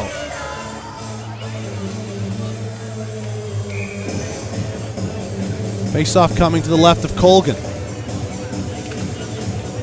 Tied up. Watertown's Devine pushes this one to the near boards. Schultz trying to play it into a dangerous area. Slachetka can't get it out. Held in left point by Schultz. Right point to Frazier. Works us into the corner to Doe. Doe gives it back for Frazier. Now back for Schultz, top of the left wing circle. Fakes the windup, fires a wrist shot. Blocked by Slachetka. Gets it right back. Frazier moves it to the right circle for Doe. Back up to Frazier. Has to kick it to his stick to settle it. Frazier for Doe. Now over for Schultz. Looks for the windup. Fires it back door, and Doe was a little late on the timing play. Frazier with it. Back for Schultz. Top of the left wing circle to the middle. Finch hose off of his stick and a pad save made by Colgan. Petrantonio's got it along the goal line. Firing a shot. Schultz save made Colgan. And it was loose between his pads for a moment. And Trevor Finch, give him credit. Twice we've seen in power play situations, absolutely no fear. Running in, trying to find rebounds. And basically goal line stand, trying to push that over the line. Yeah, he's a little bulldog out there, man. He's not scared of anybody and just goes to the dirty areas, and that's exactly what we need from a little guy like that. Di Costanzo wins this draw. Devine trying to work it out. Can't be held in by Frazier at the right point, as it was just too much to handle on the stick. Schultz gives this to Doe. Now good one-touch backhand to Petrantonio. He's got it along the half wall. Moves it to Schultz at the left point. Now for Frazier, right point. Fakes the shot. Schultz looking for a shooting lane. Nothing there. Goes down to the captain in the corner. Petrantonio back for Schultz. One-time blast. Deflected. Loose. Stick save made Colgan. And backhand. Devine flings this one down ice. 52 seconds left to go here. The minor penalty Laporte is allegedly serving. Thought we saw Jamayev in it, but either way, it's too many men on the ice against Watertown that currently has Columbus on the Georgia power play. 0 for 3 tonight, looking for their first. Here's Doyle with it, left wing corner. Doyle to the middle. That one went off Kroup's skate, and he couldn't put it to a stick. Michael Mann shoots this one down the length of the ice to kill off more time. 28 seconds left to go in the penalty. I think we had a little different look there on the first unit. I think they tried to spread them out, and it looked a couple great looks. So we'll see what this unit's going to run, an overload or another box and one. Doyle moves this one up for Graham. Right wing side, chips to himself, gets around a man. Check there in the corner, loose in the feet. Bersani plays a little pinch, and Graham's got the puck again. Doyle with it at the left point. He's being watched by McKechnie. Doyle with some space to operate, passes it over to Grade, right point. Grade walks it to the half wall, fires, blocked by King in front before it could reach Colgan. Krupp all over him. Out of the box is Jamayev. 0 for 4 on the Georgia power play tonight are the River Dragons. MJ Graham down into the corner for Bersani, trying to work that to the middle. King blocked up the passing lane. Here's MJ Graham, left circle, getting it back for Doyle. Doyle bobbled it for a moment. Jamayev lost his stick, though, and he couldn't go in on a rush. Now a pass across intended for Krupp, and Taylor's able to intercept it. Taylor ahead for McKechnie, bobbling it as he crossed the line, somehow still on sides. Now into the corner. This one will be slapped around, and here's Doyle from behind the net. Plays this around to the far wall for Bersani. Good pinch play made there by Lane King. Behind the net, Grade on the near side boards, trying to work it down for Krupp on a stretch pass. Nothing doing as McDonald read it. Now here's LaBelle, knocked off his stick. Watertown has to quickly evacuate the zone. Columbus flips it ahead. Here's Armstrong in a race trying to get ahead of this puck. He does. Jamayev trying to put it away from him. Armstrong runs into the corner board, still has it. Ozelinch a shot, blocked by Jamayev. Those two tie up, Armstrong and LaBelle. Puck goes free for Devine. Moved up along the wall. And will be collected here by Lodge. Skates dangerously in front of his own net, but gets away from a check from Anderson. Watertown dumps this one in. 14:38 left to go here in the second. Ozelinch with it. Oh, he overskated it behind the net. Chance to the high slot, just held in here by Devine. Devine with it at the left point. Armstrong chasing after him. Backdoor shot from McDonald, and it came up on him. Nothing he could do there. Good play by Schmidt. Knocks McDonald down as the puck got to him, and down the ice it'll go. 14:18 left to go here in the second. We're at 5-on-5 play. Watertown's Josh LaBelle takes his time behind his own nets. LaBelle pushes this one over for Devine, right wing. Devine slowed up there by Finch. Good box out there, though. Protects the puck. Going across. Hits LaBelle. Now he hits Mann in the skates, but it'll drop for McDonald. McDonald pushes that one into the left wing side. Frazier moves this one up for Doe. Turned over. Look out. Mann trying to get that one across, and Lodge wasn't ready for the pass. He takes it off the wall, though. Gives it to Devine, right point. Now left circle. LaBelle fires one, and a glove save made there by Rutledge. And we get our first media timeout of the period. 13:44 left to go here in the second. Still 2-0 Watertown on the Columbus River Dragons Radio Network. Who wants a copy when you can own the real thing? At Heckler & Koch, the foundation for everything we do is an unswerving commitment to excellence. Shooters of Columbus at 4445 Milton Road is your local area premium stocking dealer for all your favorite Heckler & Koch products. They also have an indoor range with rentals available, from rifles and pistols to ammo and holsters. There's no better choice in the firearm business than Heckler & Koch.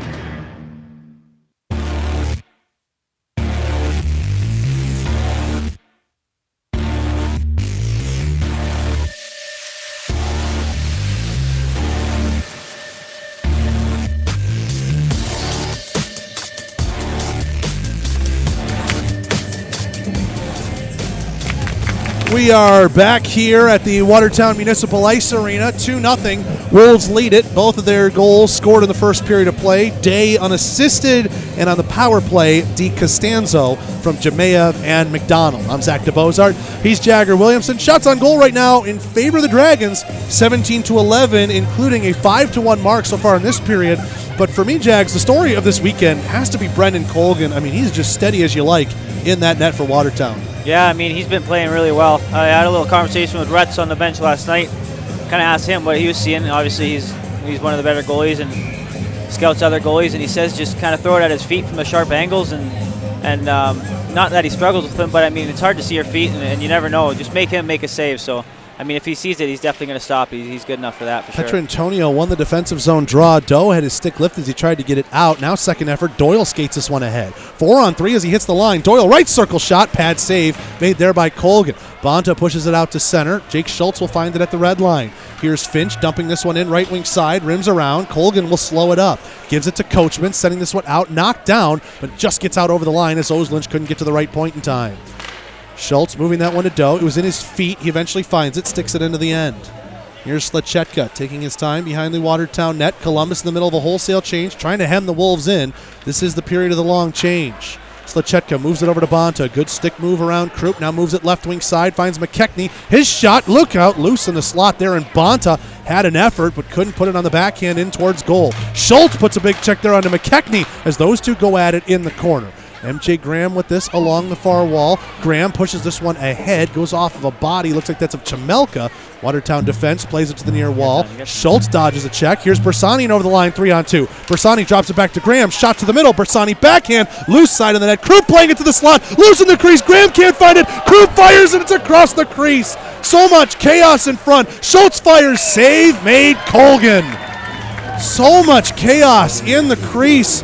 And Krupp had a glorious effort from a tight angle, but just sliced it too thin, went right across the face of goal. Man, that was close. Again, just throw pucks in net. Those quick little plays behind the net, and Grammer found himself alone, and Kruppy just run crossbar, just slid it right through. So, great opportunity, and let's keep the momentum going here, fellas. 12:25 left to go here in the second. River Dragons are coming to life in this period, but need something to show for it. Fraziot's shot, easy glove save, made there by Colgan.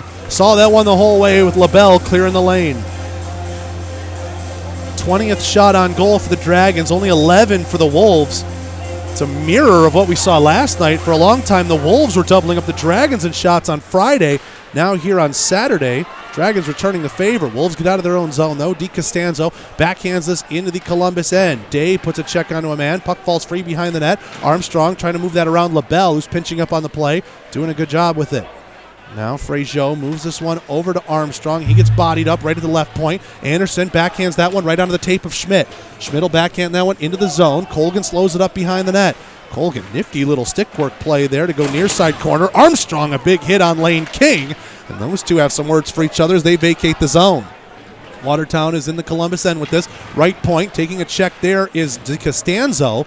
And Doyle is able to push him and the puck out towards center. King comes back in. DiCostanzo double team there. King back to the right circle. Day had it in his feet. Nothing he could do to put it towards nets. Doyle rims this one around. Left point held in by LaBelle. Day to the middle. Nobody home in a blue jersey. Now here comes Doyle on the near side boards. Plays that one in a good stretch pass to Armstrong. Dumps it in from the red line. And Colgan will slow it up for his defense. 11:15 left to go here in the second. Watertown still leads it 2-0 here at home. Petrantonio picked the pocket, but Lane King was able to come back and cover in defense. Oslin shoots this one down. Icing is on. Petrantonio is going to race after it, but Lane King just a step in front of the Columbus captain to get the icing call. 11:04 to go in period two. Still 2-0. Yeah, the boys looking sharp here. Almost halfway mark through the second. Big face-off here for the fellas. How much does it wear on you, Jagger, especially as a forward? You know, you're peppering a guy with shots, but he's just stopping everything. You figure something's got to go in, but you're just wondering when might it finally break through, you know? That's right. I mean, you can't get too frustrated. You got to give him credit where credit's due, but just make it hard as possible. Take his eyes away, get traffic. I mean, make him make those saves, and eventually it's going to pay off. Petrantonio gets waved out of this draw. And Doe comes in, ties up with Jemayev. Watertown ends up winning it. Shot from Lodge is shouldered away by Rutledge through traffic. Behind the net, Grade lost the puck. Look out, back door. And how is that one not in? That looked like a perfect backdoor play and a tap-in, I thought, for McDonald. But the referee blew the whistle, and oh my goodness, the net came off. And the way Watertown reacted, maybe that puck didn't even go in. It kind of looked like it went underneath. Again, we're in the, if you're looking at the stream, we're in the bottom left corner, and that happened all the way in the right side of your viewing angle if you're watching on broadcast. So we're 200 plus feet away. That was tough to tell, but you know, for all the money in the world, that looked like a setup for a Watertown backdoor goal. And the whistle and the net being off saves Columbus there on that instance. Ozelinch has it behind the net, trying to get it out. Left point held in by Taylor. Petrantonio flings a body. Save made by Rutledge off the stick there of Jemayev. Jake Schultz trying to tie up a man. Getting around him is Lodge. Lodge works it back. Right point. Glove save. Made there by Rutledge. Is stepping into one was Ryan Devine. And Rutledge flashing the leather there. Creates the save and gets the whistle. 10:34 to go in period two. 2-0. Wolves lead it. Raise the bar with the next generation of light beer. Flight by Yingling is easy drinking, clean, crisp, and refreshing. Flight's only 95 calories, 2.6 grams of carbs, and 4.2 alcohol by volume. Flight by Yingling, the official light beer partner of your Columbus River Dragons. Jamea from the center point. That one sticked away by Rutledge. Watertown still with the offensive zone time here midway through the second. Jemayev works this one around. McDonald behind the net being chased by Gray. Works it to Lodge, left circle, backdoor play, they score. Jemayev found one in the right circle. Rutledge got a cross, but Jemayev elevates it. It's 3-0.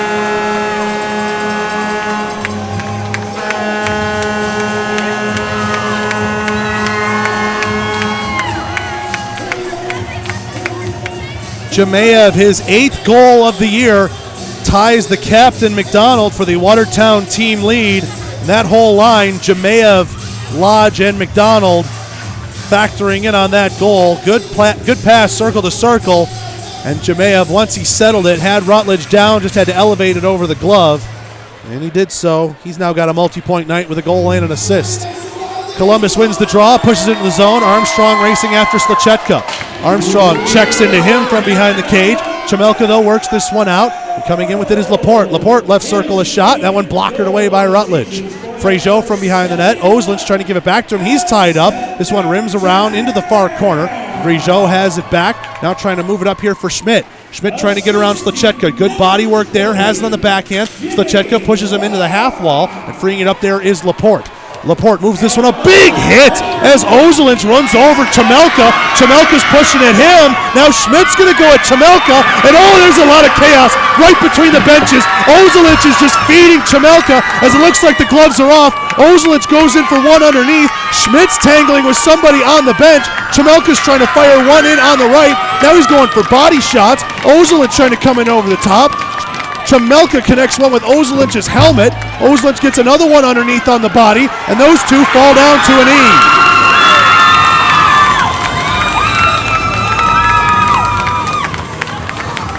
Schmidt has escorted himself to the penalty box.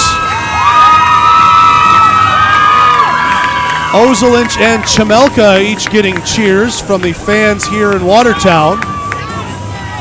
There's a yard sale to separate between the two benches. We get our 30-second media timeout. What a good time to take it while we have to sort out all these penalties. 9:34 to go in the second. 3-0 Wolves here on the Columbus River Dragons radio network. Oral and maxillofacial surgeons Mark Sawicki, Lee Allen practice a traditional scope of oral and maxillofacial surgery with over 60 years of combined expertise, ranging from oral pathology to wisdom tooth removal. They perform a full range of dental implant and bone grafting procedures, as well as non-invasive surgical facial cosmetic procedures. That level of expertise is why the River Dragons trust them. Call them in Columbus at 596-1757 or in LaGrange at 884-2655.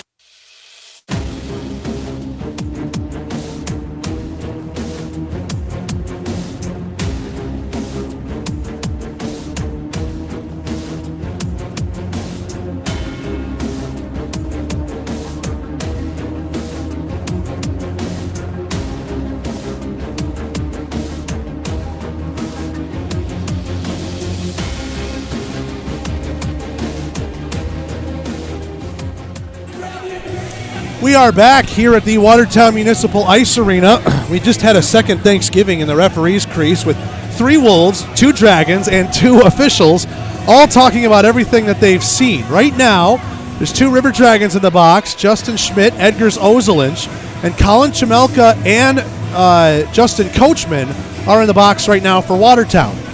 Simple math will tell you, 2 aside, probably even out some penalty minutes. We'd be skating 5-on-5 or at the very worst 4-on-4 out of this if it's not all fights, if there's some roughs in there. But, I mean, there was just a lot of chaos involved there. Jagger, you and I were going over what we saw on the bench. I mean, Schmitty was tied up with somebody on the Watertown bench, wasn't he?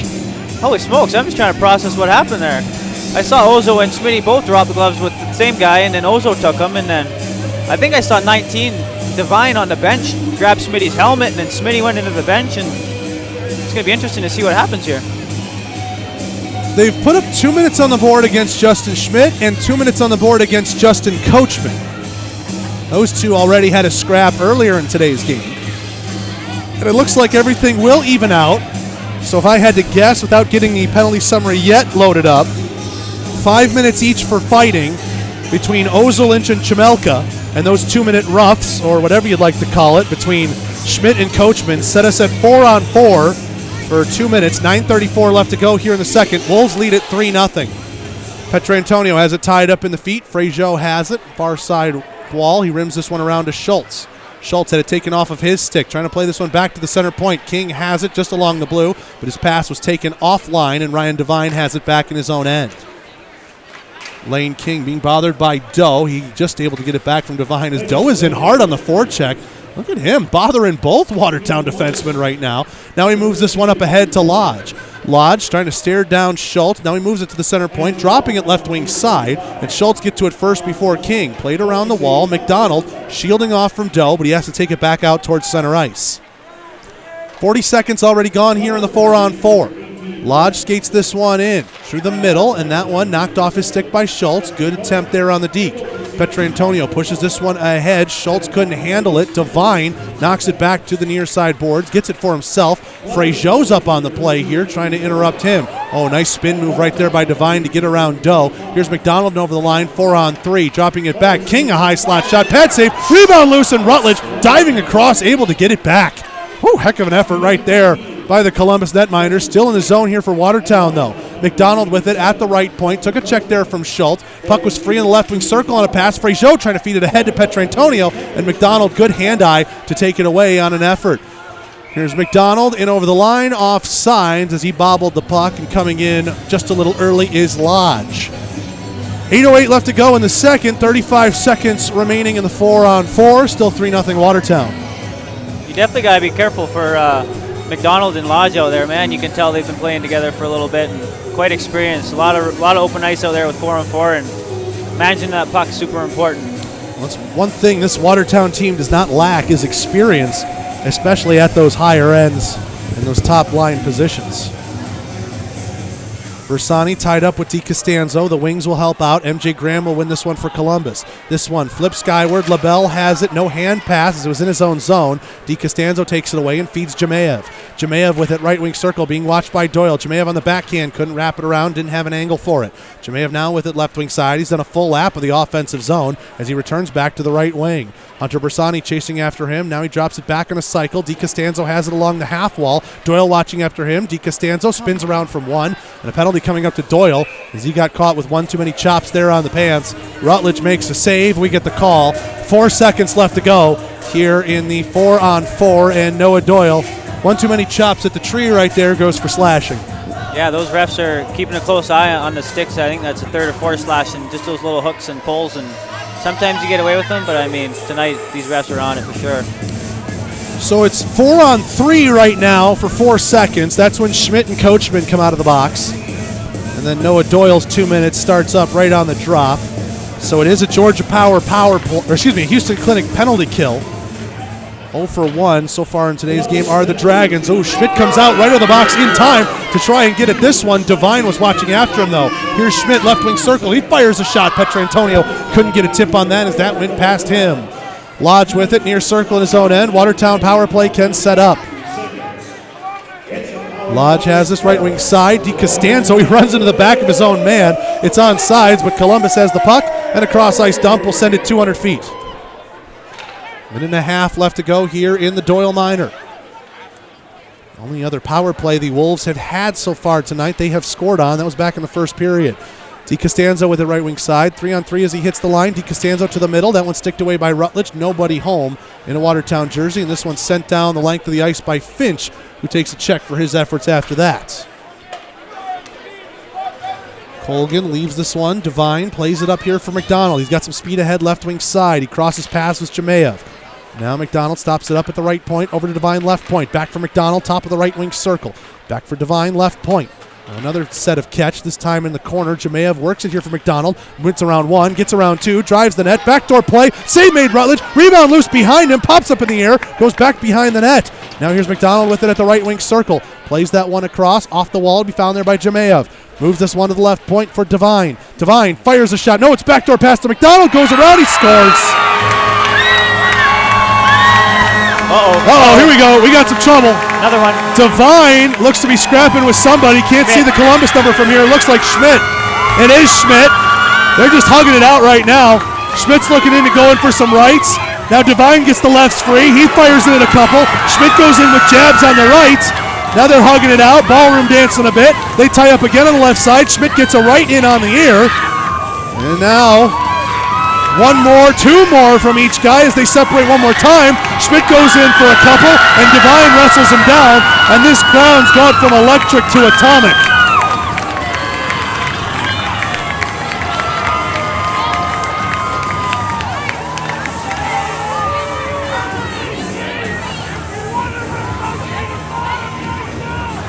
.13:51 mark of the second period.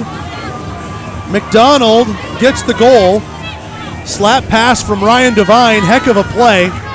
Looked to me, Jags, like a shot. That was a very good disguised slap pass. McDonald had it in stride. Went across the crease of Rutledge, just waited him out and eventually tucked it home for what is his 9th of the season. And then I don't know if something was said, but Devine and Schmidt just were chest to chest and went at each other. We had a pretty good scrap out of that. Before we get your thoughts on it, though, let's pause 10 seconds for station identification on the Columbus River Dragons radio network.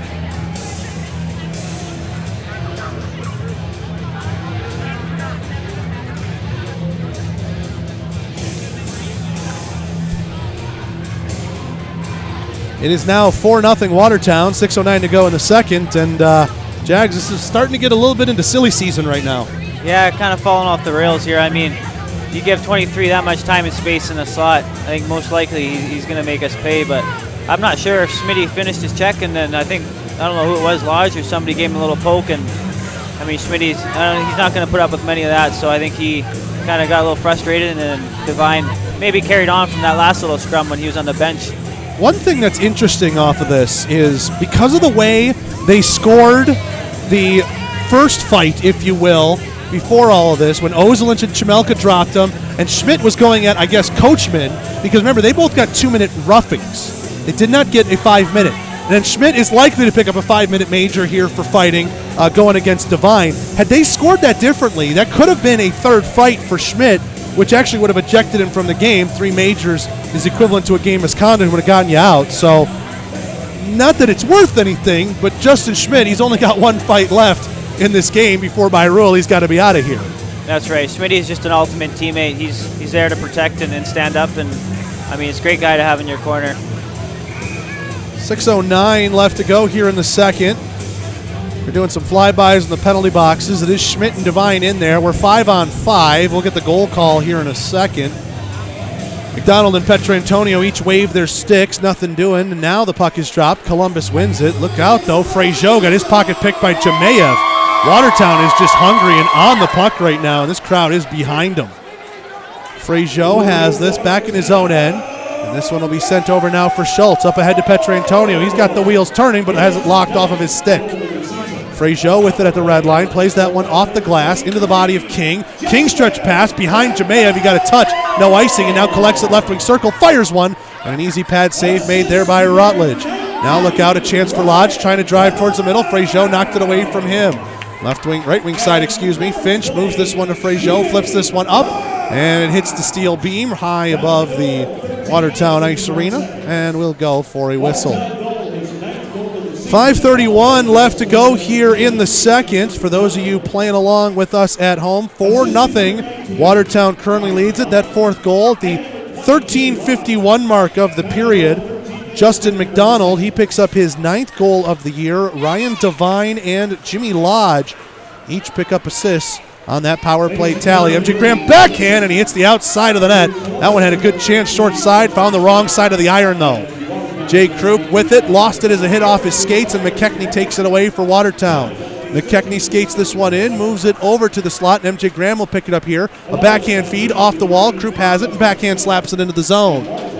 Colgan will slow it up. Bersani cuts him off there as he was trying to go for a pass, and he's quickly tied up by Coachman. McKechnie has it behind the net. McKechnie dangerous there as MJ Graham nearly lifted his stick right in front of the cage. Bersani tries to knock this one down. He misses, and it falls for Bonta, right wing side. He's in over the line. Bonta tries to give it up here for Taylor. He's got it right circle, a backdoor play. Rutledge got a cross, but the pass was missed, and the net has come off of all of this chaos as well. 4:41 left to go here in the second. 4-0. Wolves lead it. We're going to keep it right here, though, to get you updated on, well, basically that was the goal at the 13:51 mark. The penalties, I guess they're still updating those. I think we just have fights up on the board to our combatants. Yes, Ryan Devine and Justin Schmidt, each with 2 fighting majors. Second fight of the game for Schmidt, so 1 more major and he would be out of here by rule. I'm Zach DeBozart. He's Jagger Williamson. Jags, I'm not saying it's all your fault you're not on the ice, but we surely miss you out there because, man, River Dragons are searching for answers right now. It's a tough one. 4-0 Watertown leads. Yeah, it's getting a little ugly last couple minutes. I mean, I would love to be out there. It's just, I guess, the way she goes some days, and I hope he'll be back next weekend. But I think the boys just keep putting on work boots, keep that hard hat on, and just no matter what the score is, I think just keep working. I mean, let's not create bad habits and just kind of keep the nose to the grindstone and just keep going. Don't worry about the score. Going back to what we said earlier in the second period when it was 2-0 and they had the 5-on-3 opportunity, they had another power play after it. You could tell some of the River Dragons players, forwards especially, were getting frustrated. They're putting good shots towards Colgan. Man, he's been a brick wall all weekend. You see why he got back-to-back starts from head coach Brent Clark this weekend. Face-off coming to the right of Rutledge. Bersani's going to get waved out of it, and Graham is going to take it now against McKechnie. McKechnie wins it. LaBelle's shot ramped up off of a stick right at Rutledge. He'll glove it right at mask level, and he will take the whistle. 4:38 left to go here in period 2. 4-0. Wolves still lead it. River Dragons will opt to change the lines here. Get a new unit out there. Watertown wins the draw. King has it right point. Firing a shot. They score. Don't know if that one got deflected, but coming across was McKechnie. Might have screened Rutledge at the right time. It's 5-0.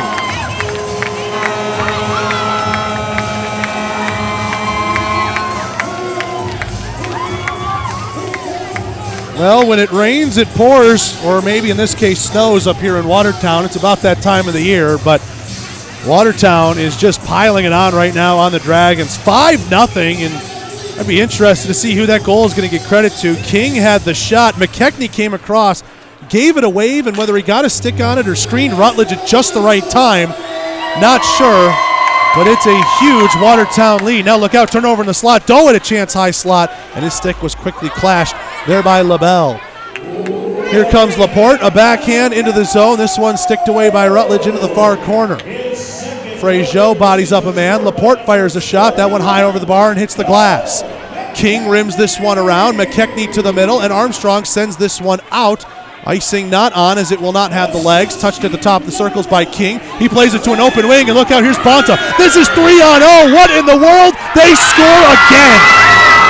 Terrible line change by Columbus, and Justin Laporte buries it to make it 6-0.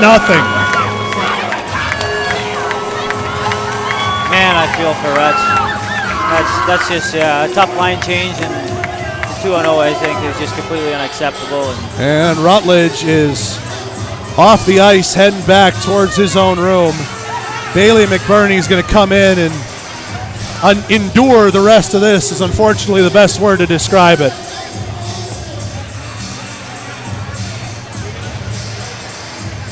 Two goals, 41 seconds apart. Justin Laporte picks up his first of the year. How many different Wolves this weekend have picked up their first goal on the season? Just tells you how deep this Wolves team is and how they are clicking right now. And this home crowd is behind them, and it is an electric atmosphere if you're a Watertown fan. If you're Columbus, there's still a whole period plus to play. Face-off at center ice. Bersani is tied up here with McDonald. McDonald gives it back to his defense. Slachetko with it at the left point. He's bothered there by Bersani, and McDonald will take it away. McDonald then comes back in over the line, 4-on-3. McDonald sends this one over. Here's Slachetko, left circle. Pad save made by McBurney. Up with this one is Bersani, trying to get the legs moving. Bersani knocked away by McDonald. Puck found free for MJ Graham. Graham right circle with it, looking for a passing lane, not available. Slachetko pins him along the corner, and McDonald finds the loose puck out into center ice. He carries it, being bothered by Bersani. Now he spins it back to the right wing circle. It's Taylor. Taylor walks it, tries to fire. Jemayev backdoor. They score again.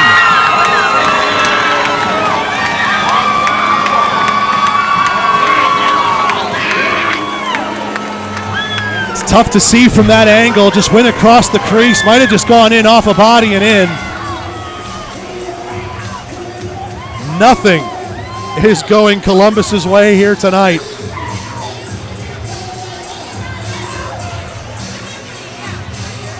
.45 seconds after the Laporte goal. Another one for the Wolves, 7-0. 3 goals in a minute and 26. Petrantonio wins the center ice drop. We're back underway. Doe gets this one over to Finch. He fires one wide to the glove hand on Colgan. Doe works this back to the left point. Ozelin's shot through the glove hand of Colgan and wide. Finch tried to move that one up the wall. Michael Mann moves this one over, and here's Day with some speed ahead. Day with an open right wing. Ozelin's pinching him down. Day fires. They score.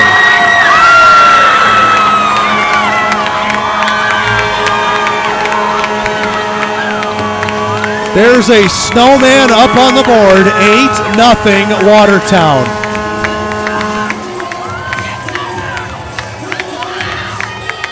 Michael Mann leads the line down. It was Day's shot that McBurney got about 90% of. Likely loose in the crease. Mann touched it in.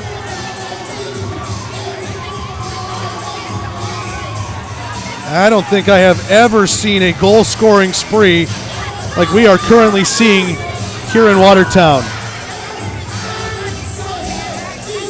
1 minute and 48 seconds. The Wolves have struck 4 times. They win the center ice drop. We're back underway. A penalty's coming up here. DiCostanzo gets knocked down. Might be a 5-on-3. It's going to be a little silly here. 2 different Wolves got knocked down here. It's about to get ugly for sure. Ozelin just pushing and shoving at somebody. Everybody's got a dance partner right now. Ozelin is at the face of Lane King. MJ Graham is tied up with Michael Mann.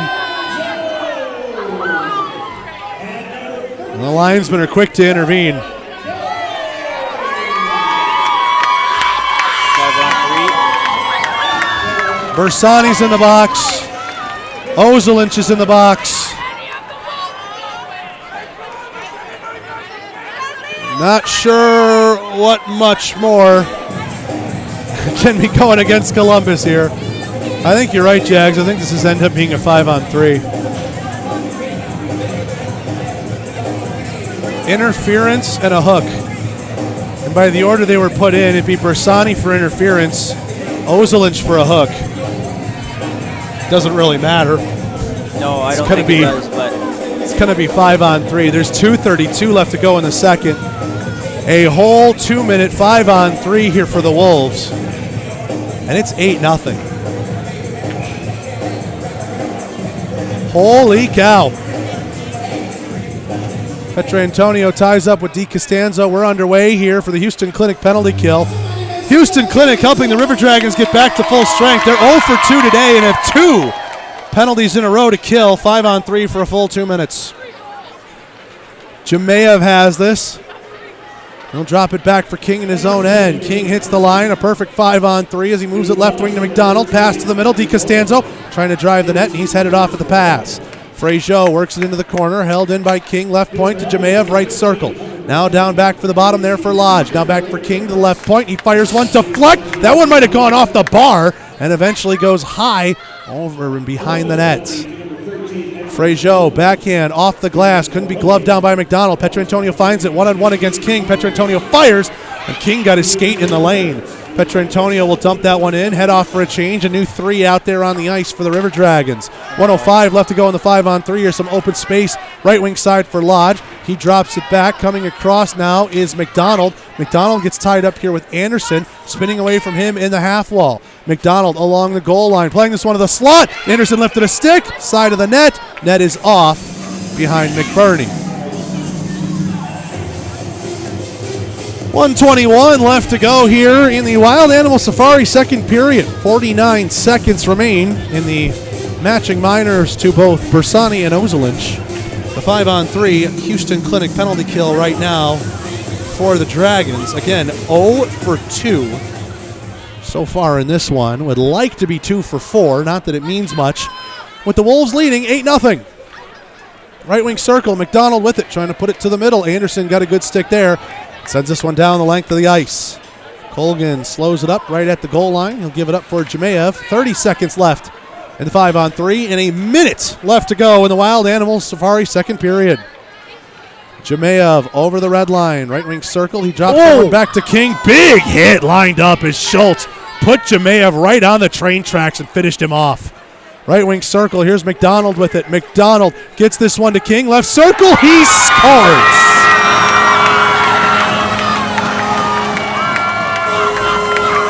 Schultz broke his stick over the bar in frustration.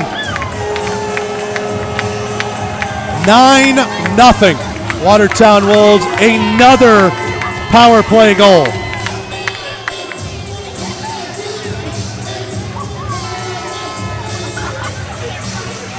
Well, it's turned into point night for the Watertown Wolves here at home.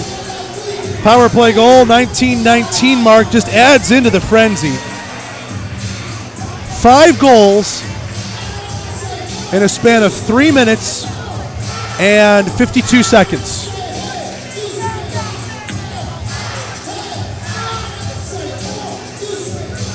Ten seconds remaining. Bersani's out of the box. Ozelinch is still serving. 41 seconds left to go in the second. The unfortunate part is this is just going to turn into a straight gong show in the third period. And are they kicking Jake Schultz out of this game? Penalty. Wait, they're putting Schultz and King? No.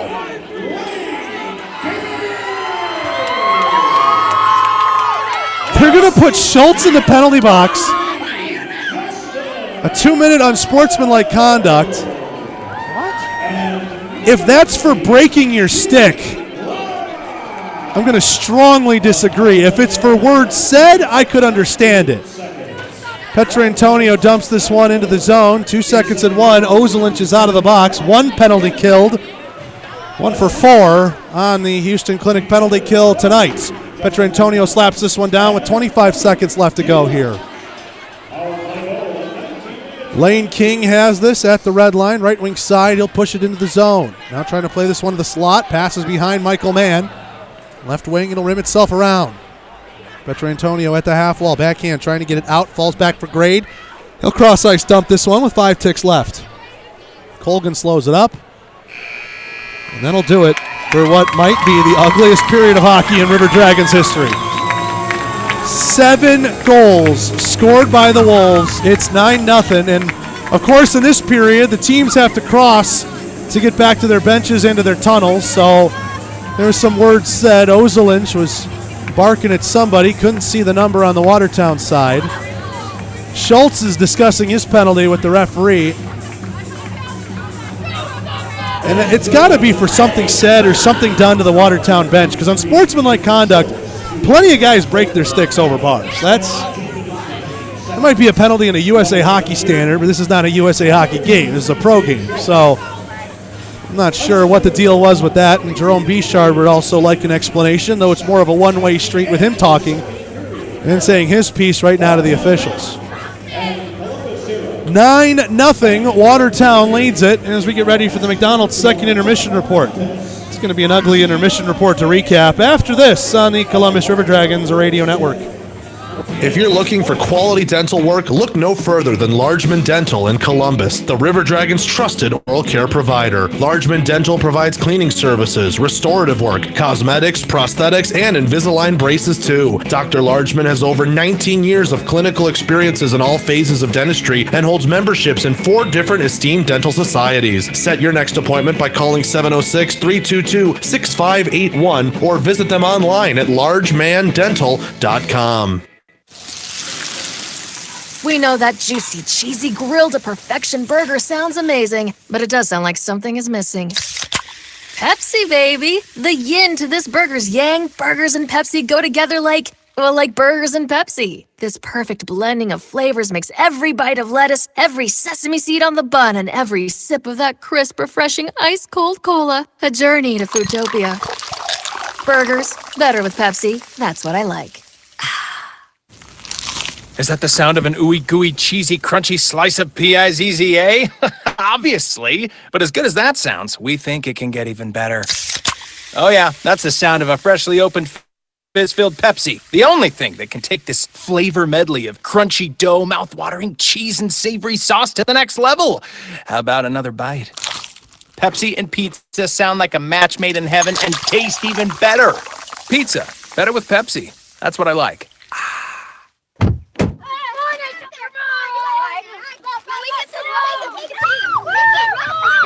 They'll challenge your authority. They'll try to break your will. They'll push you to the edge of your sanity. Because that's what kids do. But this car is your territory, not theirs. Defend it. Who makes the payments? Who cleans it? Who drives it? You do. That's who. And in here, your word is law. So when you say you won't move until everyone's buckled up, you won't budge an inch. Until you hear that click. Never give up until they buckle up. A message from the National Highway Traffic Safety Administration and the Ad Council. For more information, visit safercar.gov/kidsbuckleup.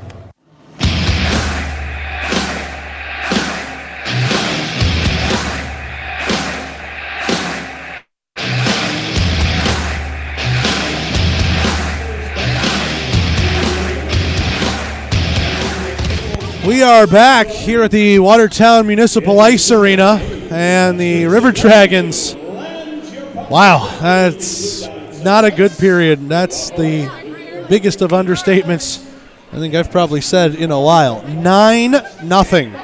Watertown Wolves currently lead it over the Dragons. Started at the 9:43 mark of the second. River Dragons had 3 different power plays. They had 5-on-3 to start the second, then had another one picked up on a too many men on the ice call against Watertown. Nothing doing. Brendan Colgan has just been a rock back there for Watertown this weekend.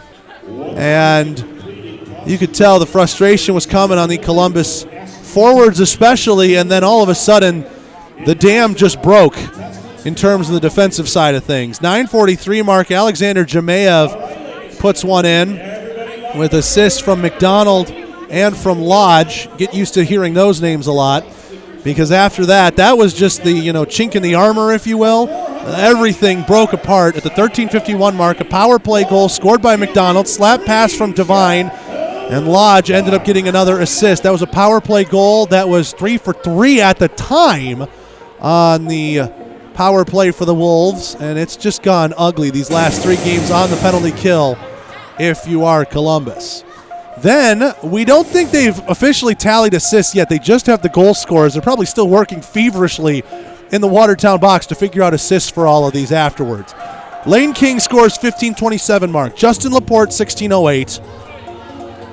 McDonald again, 16:53. Michael Mann, 17:15. And then Lane King, another power play goal at the 19:19 mark.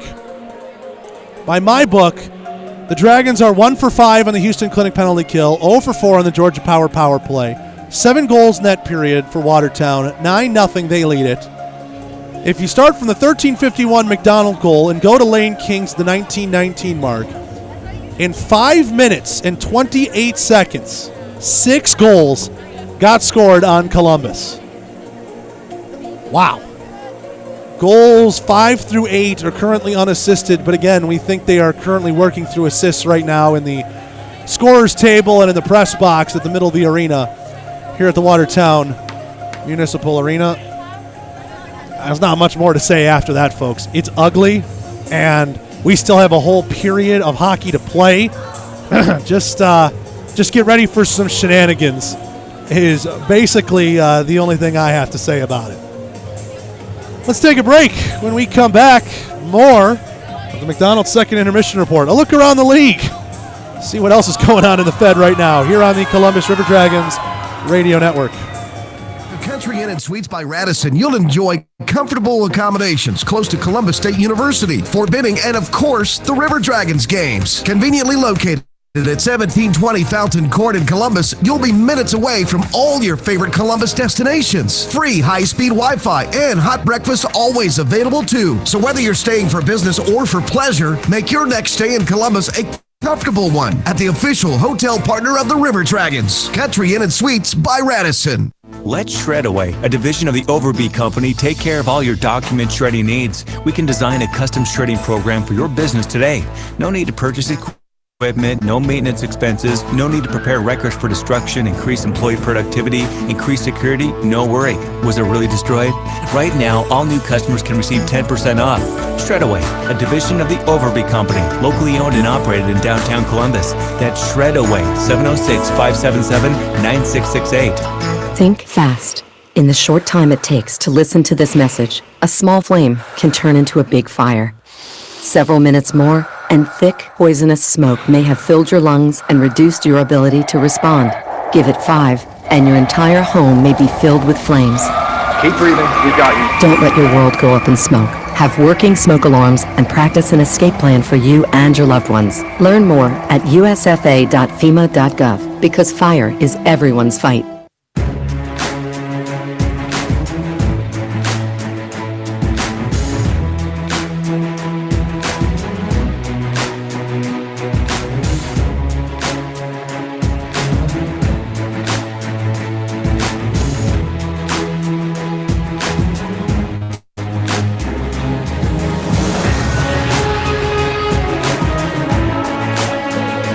We are back here at the Watertown Municipal Ice Arena. McDonald's second intermission report.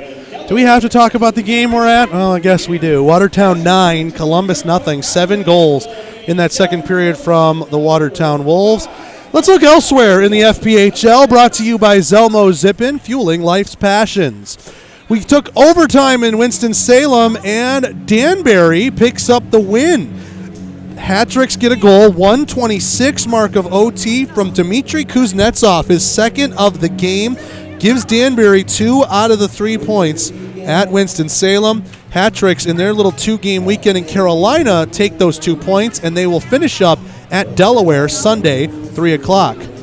Speaking of Delaware, they're in a dogfight right now with the Binghamton Black Bears. Thunder are looking for their first point on the season. They're a couple of minutes away from doing so, but it's very shaky. We're 4 minutes left to go here in the third. Tied up 3-3 between the Black Bears and the Thunder. Binghamton had 3 straight to take a lead 3-2. 10:51, Sam Haletsy. 19:22 of the second, Nikita Avashkin. How many times have we said his name for the Binghamton Black Bears? And then Josh Newberg, 4:14 into the third, made it 3-2. But Brandon Lucchesi ends up getting Delaware back into the game about 2 minutes later. That was the 6:16 mark of the third. That's how we sit 3-3 right now between Binghamton and Delaware, as they are under 4 minutes left to go in that one.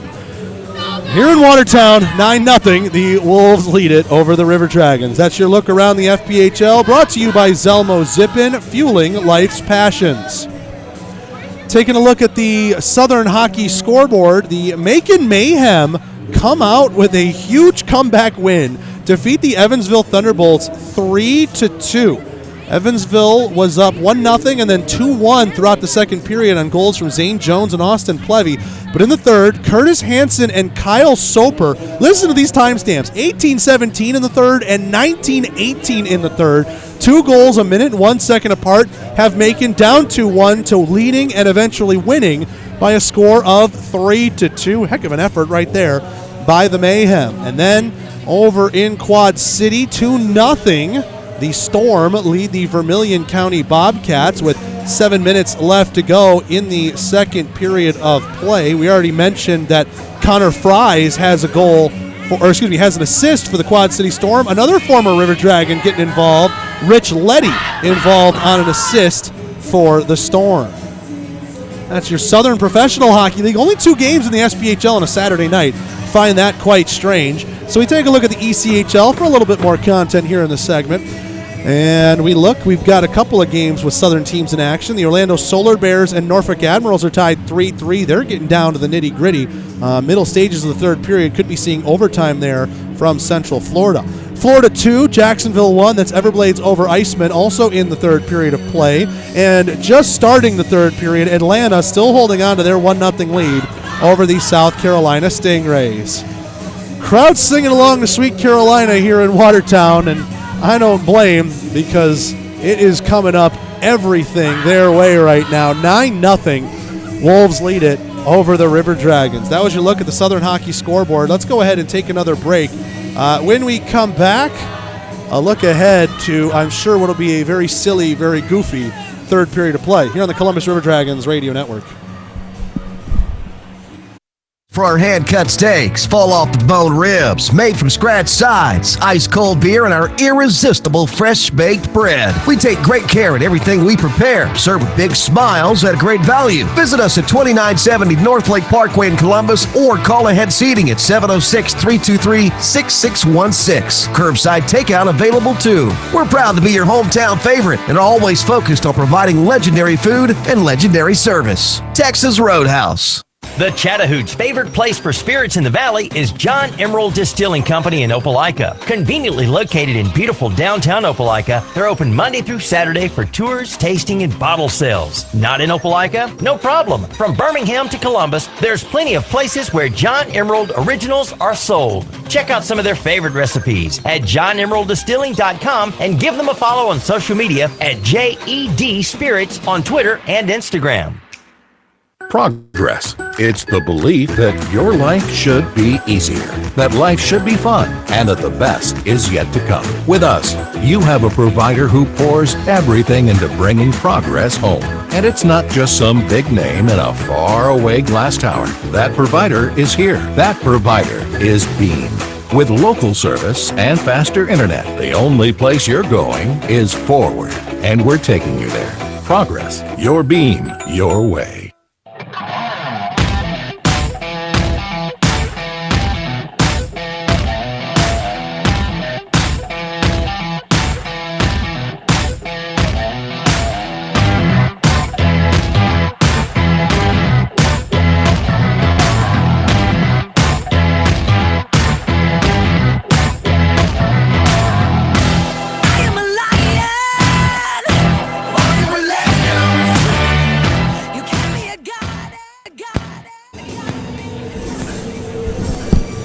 Sorry about that, everybody. Welcome back into the Watertown Municipal Ice Arena, where the River Dragons are fortunately taking something of a licking right now to the Watertown Wolves. 9-0. Columbus trails Watertown. I wish that was a misspeak on my end, folks. I really do. But 7 goals in that second period of play. Let's see if we go back to the score sheet here online at federalhockey.com that they've populated some assists, as we said during the scoring recap, just with how crazy and hectic everything went for the Wolves. I mean, what was it? We counted out 6 goals in a span of about 5.5 minutes. Just insane what was gone through. And because in that window there was, 4 goals in 1 minute and 48, that's going to prompt some quick fingers by the official scorers. So since they've had the intermission to settle it down, here we go. We do, in fact, have our official scoring summary. The 15:27 mark, they do credit that goal to Cole McKechnie. So that was the goal we thought, was it King's or was it McKechnie's? McKechnie screened Rutledge, it seemed like at the right time, and McKechnie does end up getting a touch on it for the goal. King and Bonta pick up the assist. The 6th goal goes to Justin Laporte with assists to Bonta and to King. McDonald again then from Jemayev and Troy Taylor, and then Michael Mann from Rocco DiCostanzo and Brandon Day. So there is your official scoring recap for those of you playing along with us at home. I'm sure plenty of you have gone and just chucked your scorecards or ripped them up into pieces. Trust me, I'd like to do that myself, but we're going to hold on to this one for right now with 9 goals for Watertown. It's still a third period left to play. In fact, a third period that will be delayed a little bit just because Chuck-a-Puck again taking a little bit longer with a big crowd here in Watertown, and that's to be celebrated for the Wolves. Again, I feel like there's probably close to 1,000 people in here. No idea what they'll officially give on the score sheet, because we saw 711 last night, and we looked at that and said there was no way. This crowd was full. It was loud, but you know what? I guess that's what they ended up counting. So we'll see what they end up counting tonight. But a large crowd, long chuck-a-puck, and because of that, we're going to be delayed just a little bit as the Zamboni's still on the ice here, and we've still got actually 7:40 still left to go on the intermission clock here in the Watertown Municipal Ice Arena. So tell you what, why don't we take a break right here? When we come back, we'll close out the McDonald's Second Intermission Report after this on the Columbus River Dragons Radio Network. Shredaway, a division of the Overby Company, take care of all your document shredding needs. We can design a custom shredding program for your business today. No need to purchase equipment, no maintenance expenses, no need to prepare records for destruction, increase employee productivity, increase security, no worry. Was it really destroyed? Right now, all new customers can receive 10% off. Shredaway, a division of the Overby Company, locally owned and operated in downtown Columbus. That's Shredaway, 706-577-9668. At Southern States Bank, the Common Sense Bank, we're a true community bank that supports the places we serve. Our people live, work, and play in your community. And you will find us cheering for the River Dragons right alongside you in the stands. With convenient locations throughout Alabama and Georgia, we're never too far away to handle any of your financial concerns. Call, click, or come by and see how we can help you make sense out of your banking. Visit us online at southernstatesbank.net. Southern States Bank, member FDIC, equal housing lender. NMLS number 410611. Dressing for success is as easy as 1, 2, 3 with Wade Cleaners. Drop off your garment at any one of their 5 convenient branches or call their valet manager to pick them up. Go do something fun. Walk your dog, eat a hot fudge sundae, or go to a movie. Leave the dirty laundry to them. Pick up your professionally cleaned garments or have them delivered at no additional charge to your home or office. Yes, you too can dress for success with Wade Cleaners. Oh, and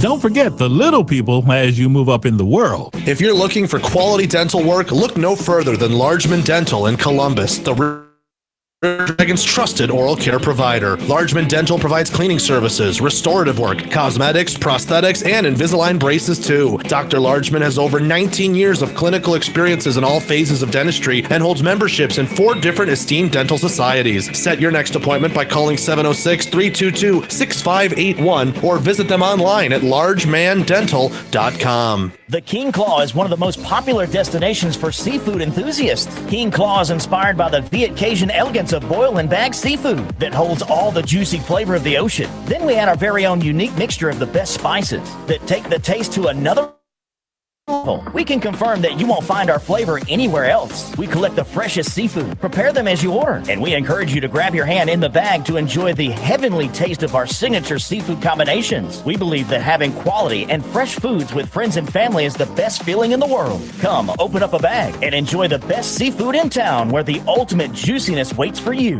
Call 706-507-3845 to order.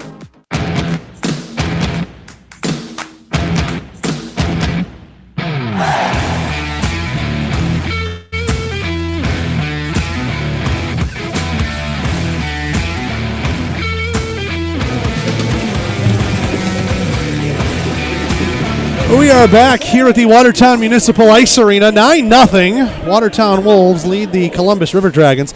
I'm Zach DeBozart. He's Jagger Williamson. Jags, I mean, you've been speechless as can be. I'm really at a loss for words at what we just saw in that second period.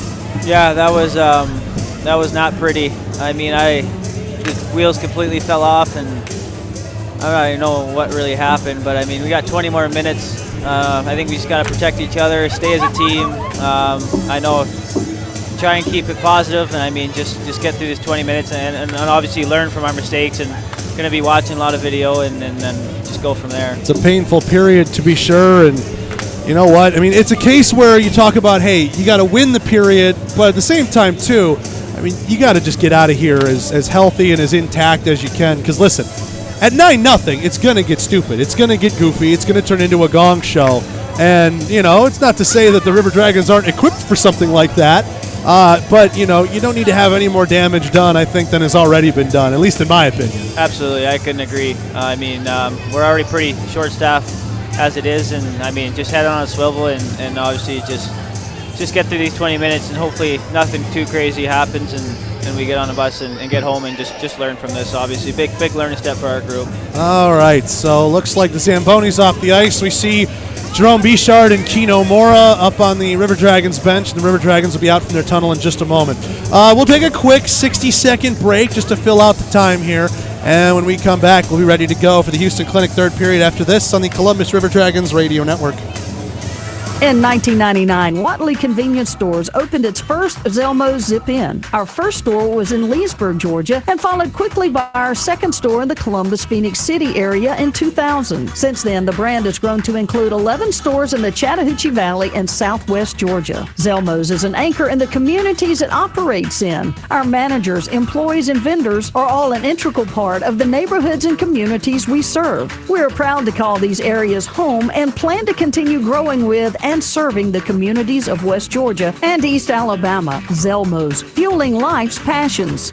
When it comes to protecting your baby, you can never do enough. You bundle them up and strap them in.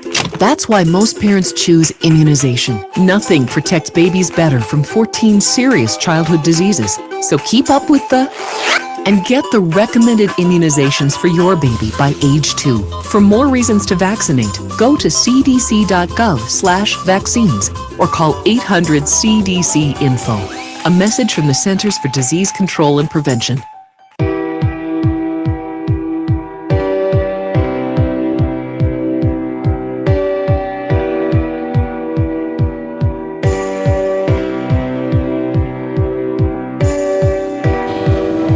Back here at the Watertown Municipal Ice Arena for what is sure to be a very interesting third period of play between your Columbus River Dragons and the Watertown Wolves. 9-0. Watertown currently leads it here over Columbus. 7 goals in that second period.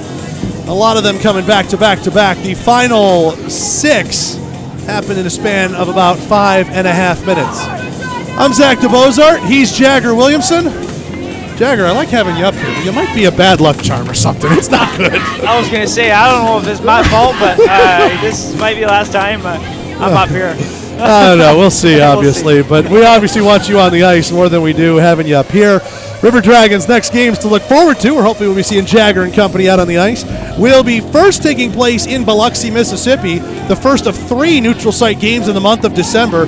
Port Huron Prowlers are our opponent for that one. River Dragons are the designated road team for that game. And then a Friday and Saturday slate with that same Port Huron team coming up at the Columbus Civic Center. Tickets available at the Civic Center box office or on Ticketmaster. Got a lively group by one of our crowd mics. River Dragons go left to right in the Houston Clinic third period. Watertown Wolves right to left. Dragons dressed in white. Wolves dressed in blue. 1:20 still left in the Schultz Minor. We are underway. River Dragons win the draw, and Ozelinch sends it down the length of the ice. Colgan slows it up behind the net, and Devine will have this. Take it back behind for some space, and now move it up ice. A pass to the right wing is out of the reach there of Taylor. McKechnie will backhand it into the zone, and Grade is on it there. He goes backdoor across and off the boards. It'll be found by Devine on his own end. Here comes Troy Taylor through the middle of ice. Taylor, right wing side, dipsy doodles around Petrantonio. He's got it right wing hash marks, trying to play it to the slot. Good read there by Doe as he's able to pick that pass off. He skates it up ahead, 2-on-2 with Petrantonio on his left. Doe tries to go through the legs, and it ended up dropping, a stick clash, and it falls Watertown's way. Here's Jamayev with this puck. Jamayev trying to go to the middle, goes off Petrantonio's feet. McDonald with it at the half wall, circle to circle across McKechnie. He gets it back to the high slot. Taylor plays a little catch with Devine. Troy Taylor back to the right wing circle for McDonald. Frazier rushing in at him. Back over to the left point. Taylor with it. Now to Devine. Now back for the right circle for McDonald. And Frazier knocks down the pass and sends it down ice with 10 seconds left to go in the Schultz Minor. Uh-oh, look out here. There's a long stretch pass. Here's McKechnie left circle. McKechnie dropped it up. Bersani got his body in the way. Pass across the slot. Threads its way between 2 Wolves. Now here's Jamayev with it. His shot deflected off the netting and out of play. It goes off McBurney and in, but it hit the netting. And Jake Schultz is out of the box, and listen, Jagger, nothing's going Columbus's way, and that just tells you in a brief moment, it's a microcosm of the game right now. Puck was out of play and still found its way into the net. Man, I guess it's maybe just one of those nights. That was crazy. That was one of the craziest bounces I've ever seen. Bersani wins the draw. Ozelinch is being bothered in the corner. This one will work its way up to Graham, slams it off the wall and gets it around LaBelle. DiCostanzo plays it back into the zone here for Watertown. Quickly touching up on the delayed offsides is Day. This one goes across. Here's Jake Krupp at his own blue line. Pushes it ahead to Bersani. Bersani sends that one towards Colgan, and a stick save made by the Watertown goalie. Graham from a short angle hits the outside of the cage. King with this puck behind the net. Graham tried to cut him off as he was circling back. LaBelle in the corner, checked there by MJ. It goes to an open far side wing where Krupp has it. He moves it up the wall. Schultz tried to kick it to a stick. It was bouncy right off his shin pad, and then McBurney's going to come out all the way to the dot and come play this one. In his face is Michael Mann, but he'll work it around back for Doyle. He reverses puck, and here's Jake Krupp in front of his own bench. Left it there. Puck goes off a stick clash for Schultz, and he gives it to Doyle on an open right wing. Noah Doyle with it, trying to work his way around, and DiCostanzo takes it off his stick quickly. Bonta has this puck from behind him, works it back in front of him. He's being worked by Dalton Anderson from behind. Eventually gets the turnover. Armstrong moves it over to Schmidt. Schmidt, right circle, shot, blockered away there by Colgan. Now here's McKechnie, works himself around. That's a good spin move to dodge a check. Anderson then crunches in there into the half wall. Good check laid on there by Dalton Anderson. Paul Fraziot off the wall, held in right point. Taylor's shot deflected and just skitters wide of the blocker hand on McBurney. Chamelka up the wall, delayed offsides as Coachman could not hold that in along the blue. McKechnie touches it behind the net, and we get the whistle. 17:07 left to go in the third, 9-0 Watertown. Well, we're through 3 minutes, and it's not gotten ugly yet, but there's still time. There's still time. Let's just hope it keeps going like this and nothing crazy happens, and we'll get out of here. Petrantonio dropping this puck. Takes the win away from McKechnie. Ozelinch gets it up to Doe, who'll chip it into the zone from the red line. Coachman being checked there by Finch. It rims around to the near corner. Petrantonio gives it off there for Grade, and Grade has it taken off his stick, but Ozelinch is covering back in defense. Plays it back for his netminder. McBurney in his own crease. Works that to the far wing. It's stolen by McKechnie. McKechnie, a backhand effort, misses wide of the far post. Here's Chamelka with this one. Bonta leaves it so McKechnie can grab it far corner. Back to the right point here. It's Taylor. He fires a shot, and Grade blocks it before McBurney reaches it. Petrantonio chips this one out. Chamelka puts a hip onto him. Finch clashes sticks with Devine. Falls all the way back to the Watertown line. Grade lays a check onto McKechnie. Frees the puck for Doyle. Right wing side to Petrantonio. He'll shoot that one in. A pop fly. Right gloved in the air. In the air, easily gloved by Colgan. I might be short-circuiting, Jax. Yeah, that's okay, Zach. We got 16 minutes here. I think we can make it through. This one's been interesting to say the least. 9-0 Wolves. The majority of the damage done in the last period of play when they scored 7 of them. Graham pushes it forward, tries to win it, tries to backhand it to the slot, and Slachetka got his body in the way of that one. Krupp up the wall. Fraziot left point. Shot, stick save made. Graham couldn't get a hand on the rebound. This one gets sent all the way to the Columbus line for Noah Doyle to have it here. Doyle for Fraziot. Now he tries to play it through Krupp. He hits Graham with a pass. Graham dodging away from Day. He gets in front of him, and he has it in the zone left wing side. MJ Graham on the backhand, has his stick lifted, still loose along the goal line. MJ's going to get it right back. Along the half wall, Graham has it knocked away from himself, and Lane King picks it up here for the Wolves. King skates this one ahead, 3-on-2. Good pass to Jemayev, left wing circle, and that one just wide of the glove hand on McBurney. Watertown was looking for double digits there. Now here's a 2-on-1 quickly for Graham and Krupp. Graham left circle, trying to get it over to Krupp, and that one hit off the skates of Lane King. Bersani with it in the circle. Big hit by Bersani, knocks down Jemayev. Grade finds it right point, and a save made by Colgan. Caught that one right on the chest. 15-14 and counting left to go here in the third, apparently. Listen, I'm not still going down. Yeah, I'm not complaining, but it's not supposed to be like this. I think the linesmen have realized it. Yeah, what in the world are we doing here? This is pro hockey here in the booth. Come on now, guys. Shot clock right now for about a good 20 seconds, would you say, Jags? Yeah, I don't know. The guy might be taking a little nap up top there. Sure, they'll get it figured out here. 14:56 currently. Should be, I believe, about 15:18. That's my guess of what we're going to put back on it here. 15:09. They're kind of splitting the difference, but listen, I'm not going to complain. I don't think anybody in this building is going to complain if a couple of seconds run off, but you can't be that obvious with it. Come on now. So they give it to 15:09, and I don't know if the official timer is negotiating and says, no, this is what I want to put up, but 15:15, that's closer. I thought it was 18:15. We'll take at this point. We'll take that. For whatever difference it ends up making. Anderson ties up on the draw. Watertown wings come and help out, and Coachman sends this one up but not out. Held it along the half wall. Anderson a backhand and a blocker save made by Colgan. Wolves tied up 2-on-2 in their own zone. Shot coming from underneath the goal line by Schmidt is patted away by Colgan. And the Wolves take possession. In the near corner, LaBelle works at far corner for Taylor. Long stretch pass. Hits Laporte in stride, left wing. Gives it off there. Shot coming in from McKechnie, and he sends that one wide. Coachman has it at the red line. Flips this one in towards center. McBurney slows it up right in front of the referee.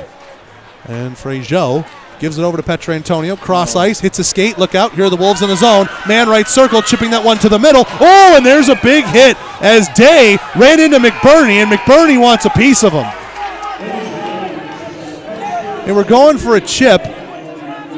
And McBurney is out in his own slot, skating around, getting himself cooled off after he ripped off the lid of Brendan Day. We'll get immediate timeout on this. 14:25 left to go in the third. 30 seconds, we're back on the River Dragons Radio Network. Injury can be a game changer. That's why Houston Sports Medicine Team provides urgent ortho care, Saturday morning injury clinics during hockey season, and an emergency room at Jack Houston Memorial Hospital. An injury can be a game changer, and immediate evaluation and care can be a game changer too. For more information, go to Houston.com or call 706-324-6661.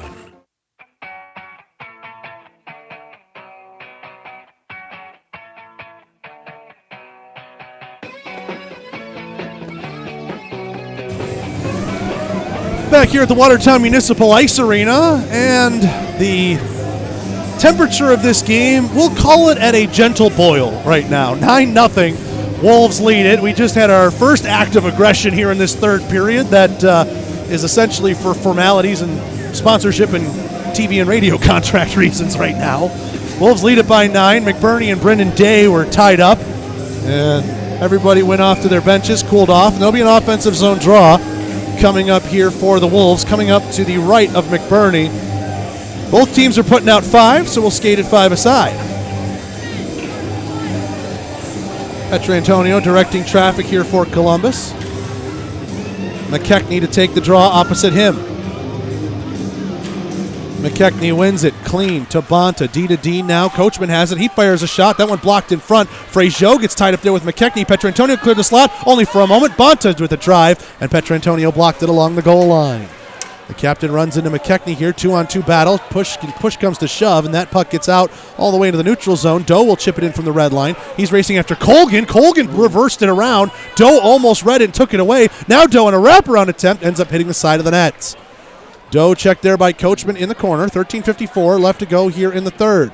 Petrantonio rimming this one around. It'll be found here by Devine. On the backhand, checked there by Finch, sealed up in the corner. Austin Doe trying to work it out. Petrantonio steps in front of his man along the half wall. This one worked out to the right point, gets around Doyle. And here's an effort here for Chamelka, and Ozelinch does a nice job dumping him off, cutting him off right before the blue.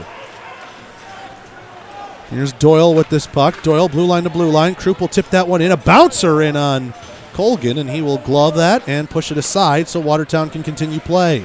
Here's Laporte skating this one ahead. He's got a man on his left there. That's Day. 2-on-2 as he hits the line. Pass to the middle, and McBurney sticks that one away into the corner.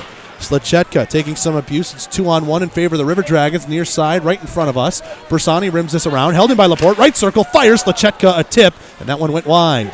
Bersani with it, puts this one off the glass, over the head of Lane King. Down the ice it goes. Won't have the legs for icing as LaBelle plays it off the half wall far side and gets it right back as a couple of bodies cancel out on that puck. LaBelle moves it over left wing to Slachetka. Slachetka at the hash marks trying to get around Schultz. That's a big body to move around. Tried to cut back, and Schultz waved the stick and got the puck away. Here's Graham over to Bersani, right wing circle. Fires a shot. Save made by Colgan. No rebound given up. Watertown now leads in shots by a tally of 30-29. 12:40 to go in the third, and it's 9-0 Wolves. That right there shows you how much this game has just changed course. Remember, at one point we were talking about Columbus doing a good job doubling up shots on Watertown. I think it was close to 2010 or 2011 at that point. And since then, the levees have burst and Watertown's offense has come to play. Face-off and a shot from the right point by Frazier is quickly covered up by Colgan. The shots are back now, even now, 30-30 in the Heckler & Koch shot counter here in the building. Yeah, they're just keeping it simple and sticking to the so what are the game plan and just simple shots on net, nothing crazy. Watertown will win this draw. LaBelle sends this one ahead into the neutral zone. Carrying it with speed is McKechnie. McKechnie moves over to Bonta. A shot sticked away by McBurney. Rebound is all the way out to the left point. Devine has it. Faked the shot as Armstrong was ready to block it. Schultz has it along the half wall far side. Moves this one up, and this one is dumped down. Icing is on, but Colgan came out of his net to play it, so icing is waved off. Here's Mann with it. Gains the red line. Chips that one in. McBurney will slow it up. Side of the net here for Grade. 12 minutes left to go here in the third. Wolves lead by a lot. Schmidt with this at the right point, trying to play that one to the middle. Finch had it between his feet for a moment. He recollects it behind the net. Moves that up the wall. Left point here for Oslinch. Fires! And that one just wide of the glove hand on Colgan. This one held in by Grade nicely right along the blue at the right point. Taylor with it, fakes one way, now trying to move it far side. Good pinch there from Doe as he holds in along the corner. And now it'll go back to the near side. Doyle pinching on the play. Reddit still able to hold it in, even though it hit off his feet. Goes to the side of the net. Finch nearly had a chance at it there, but Ryan Devine takes it and he spins himself out trying to cut it back. Able to get a pass over to Day. Now Slachetka moves this one into the neutral zone with speed ahead through the middle, 3-on-3, but Frazier intercepts at the blue line, but then gets quickly turned back over the other way. Slachetka to Chamelka. Those two run into each other. That's Chamelka and Doyle, and Chamelka got the worst of that exchange from behind the net. Coachman pinching up on this. Frazier plays it off the body of Bersani. MJ Graham's in a race here with Day. Graham, right circle, fires, and a pad save made there by Colgan. Krupp fired that one into the corner. Bersani tried to center it. Nobody home in a white jersey. Frazier with this puck. Here's Bersani with it at the center point. Bersani works it down to the side of the net. We get an awkward collision here between Bersani and it looks like that is Day. And everybody will pick themselves back up. Day, that was Bonta who was part of the collision. He had the puck for a moment, now heads off towards his bench. King trying to play that one to the middle. It falls loose. Here's Schultz with it at his own blue. Sends it ahead to Armstrong. Gets around a man. He's got some space ahead. Armstrong a shot. And a save made by Colgan, who came out wide to cut off the angle. Schultz, nice sidestep. Fires one to the middle. Backhand effort. That one just missed wide of the blocker hand. Left point. Bersani with it covering. He fires a shot. Blocked. Ramped up off the body of Bonta and goes into the netting. And out of play. 10-12 left to go in the third. 9-0. Wolves lead the Dragons. I love how the boys aren't just giving up and kind of sticking to it and just plugging along and just a little bit of character to kind of show not doing anything crazy and just keep playing hockey. I know it's 9-0, but just can't give up. So I like to see that. Anderson won a draw. The Wings were in a little bit too close, so we'll redrop it. And Watertown's actually going to get ejected from this draw. Slachetka out, Man in, and Man ends up winning it for the Wolves. From behind the net, this one played to the near wing. Finch, nice job. A little bit of interference there for Grade to fire a shot, but a glove save made. Let's pause 10 seconds. Station identification on the Columbus River Dragons radio network.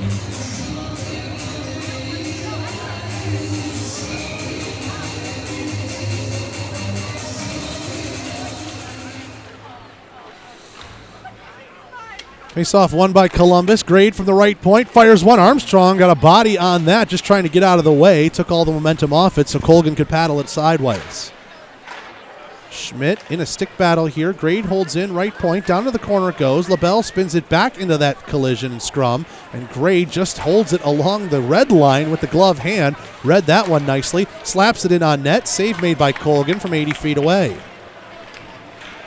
Devine from behind the net. 9:30 left to go here in the third. 9-0. Watertown Wolves lead the Dragons here in upstate New York. McBurney from behind the net rims this one around the glass, gets it out as McKechnie can't cover the right point in time. Devine spins away from the check from Petrantonio. Crowd oohs and ahs at the spin move. Devine in on Frazier, gets around him with a sidestep, drives the goal line back door. McBurney ends up kicking the net off, and we get a whistle. Media timeout. Good place for it. 9:06 left to go in the third. 30 seconds, and we're back here on the Columbus River Dragons Radio Network. Vectorply is a world leader in development, manufacturing, and distribution of composite reinforcement materials for any and all projects you might have. Headquartered right here in Phoenix City, Vectorply prides itself on providing superior and timely customer service for all their customers' inquiries. No project is too big or too small for Vectorply. For more information on what they can do for you and your project, visit Vectorply.com. That's VECTORPLY.com. And get started on your next big project today.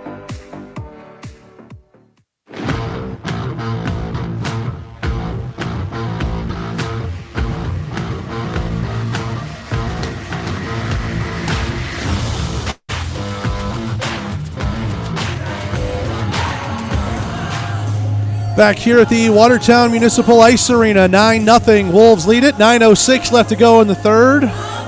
Right now, about all but a formality, even though the Dragons are leading in shots 35-30 on the Heckler & Koch shot counter.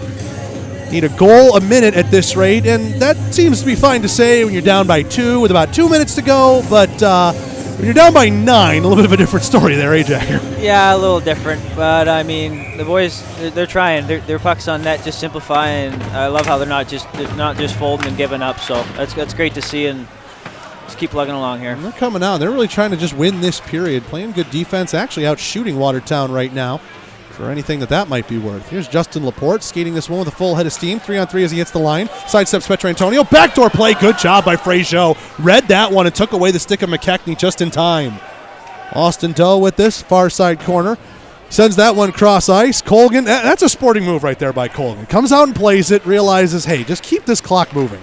Yeah, you got to like to see. Oh, now we got ice. And McBurney doesn't return the favor. That's, listen, Columbus is trying to win the period. I think that's very evident what we've seen in the 11 and a half minutes here in this third period, because 9-0, it easily could have turned into a gong show. It did a little bit at the end of the second, but not nearly as bad as it could have been. Columbus is out here trying to win the period. And, hey, you know what? McBurney might not have returned the favor, but hey, he's got a job to do too, just like everybody else out there in white. That's right. Graham tries to win that one forward. This one rimmed around and held in at the left point by Ozelinch. Good stick he put on a day right there. Graham tries to play this one back underneath the goal line. Only person there is Lane King for the Wolves, and he'll take his time, sidestepping left to right. Now eventually comes out near side with it. King going to skate this one, gets around Bersani. Now through the red line, King with a couple of head fakes. King fires one, blocked by Ozelinch, knocked out of the air, inadvertently off Krupp, so it's still in the zone for Watertown. Ozelinch slaps it ahead. Here's Krupp, 2-on-2 with Graham. Krupp tries to send that one up ahead, and it's gloved out of the air by Taylor. Krupp's got it right circle, dangles Deeks, and a good stick right there by Troy Taylor to poke it off him. Uh-oh. This one flipped off the wall. Sliding play right there by Jake Grade. Took away a board pass intended for Slachetka, who could have had a breakaway off of that. Jake Graham plays this one. High slot. Krupp trying to give it back to Schultz. Instead it finds Bersani. Fires one. Loose. MJ Graham. Pad save. Made there by Colgan. And don't tell these guys this game's 9-0 right now. They're still playing some solid hockey. Red line. This one flipped in here by Taylor, and he'll head off for a change. Both teams getting new units out behind this. Schultz is going to skate this one ahead. He's got some speed through the middle. Sidesteps one. Now moves it to the left wing side. Schultz in the corner with it. Checked there by LaBelle. Only with the stick, though. Not engaging with the body. Schultz moves that up the wall. Anderson walks it. Fires it loose in the feet and eventually covered by Colgan. There was a massive humanity in front of him on that Anderson shot. Just died down in front of him, and Colgan can cover it up. 7:06 to go in the third period. 9-0. Wolves lead it. Gotta love to see the big man Schulte taking for a little burn. He looked pretty comfortable going up there, up and down the ice as a D-man.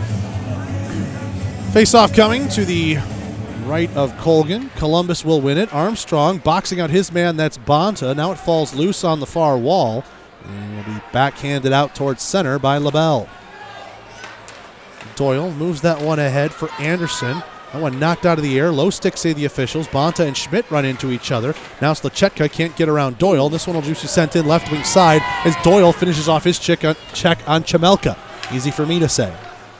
Schmidt, nice sidestep around one, moves it into the neutral zone. Here's Armstrong with speed ahead, jumping on over the line, right wing. Doyle checked there by Chemelka as it falls to the right point. Anderson covering, moves that along the boards, and behind his net, Colgan will lay it off for his defense. Columbus with a wholesale change behind this. 6:22 left to go here in the third. 9-0. Watertown leads it.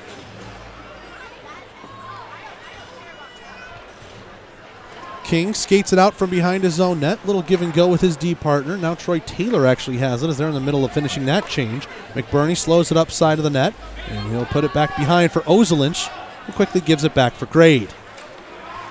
Grade from the far circle, unhappy with his pass there. You could hear him yell over our crowd mic. That one goes into the Columbus bench off the stick of Ozelinch on a deflection. And we'll get a neutral zone draw coming up. 5:52 to go here in period 3. Watertown 9, Columbus nothing. Your goal scorers on this one, all Watertown's way. Day, DiCostanzo, then Jemayev, McDonald, McKechnie, Laporte, McDonald again. I had to cheat on that one. Man! And King. The reason I bring that up, Jags, 9 goals, 8 different goal scorers. That's depth. That is depth, yeah. You can say that again. That's depth. There you go. Frazier dumps this one in from the red line. 5:36 left to go here in the third. Wolves will have it again behind their own net. Moving this one right wing side, taken away by Petrantonio. He's got some space ahead. Doe crashing the net. Petrantonio waits it up, and a good stick right there. Looked like Ryan Devine took that right off the captain. Finch able to block an outlet, though. Finch right circle, sends it wide of the blocker hand. Schultz holds in left point, knocks a man down with the body. Gloves it, still has it in the feet, but he's boxed out off that puck. And here comes Watertown back the other way. Day tries to sidestep on the backhand. Frazier chips that, somehow stays in right at the bench's level. And now here's MJ Graham with this one. Graham lays it back for Frazier. We're under 5 minutes to play here in the third. Troop will chip that one in from the right side of red for no icing. Colgan sends that one down towards the Columbus Blue. Doyle will have it here. Doyle stretch pass. Bersani can't catch it. Now sends it across after he recollects. Doyle to the red. Feeds back for Bersani. He's got this one right wing side. Dishes it to Graham. Fires a shot. That one blocked. And that's a tough block laid on right there by Coachman. Here's Grade with it. Fires one. A blocker save made by Colgan. He's seeing everything right now, Jagger. Yeah, this goalie is on his game, that's for sure. Here's Laporte trying to send that one to the middle. Bonta checks Doyle, but Doyle was stronger on his skates there and is able to push it out towards center. King at his own blue line. Sends this one to Slachetka. Off the boards. Geometry was off, intended for Mann. Out of the zone. Mann quickly touches up, and now Slachetka can come back in over the line. Slachetka through the middle. Fires McBurney. Save made. Rebound spilled there for a moment, and he will cover it up. And we'll get our final media timeout tonight. 4:05 left to go in the third. 9-0 Watertown here in the Columbus River Dragons Radio Network. An injury can be a game changer. That's why Houston Sports Medicine Team provides urgent ortho care, Saturday morning injury clinics during hockey season, and an emergency room at Jack Houston Memorial Hospital. An injury can be a game changer, and immediate evaluation and care can be a game changer too. For more information, go to Houston.com or call 706-324-6661.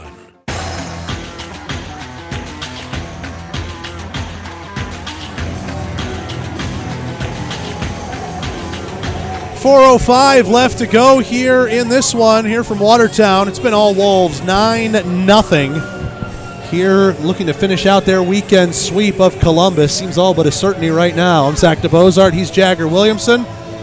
River Dragons return to the ice with an defensive zone draw coming up to McBurney's right. Anderson versus Slachetka here on this one. Making sure everybody's set, ready to go.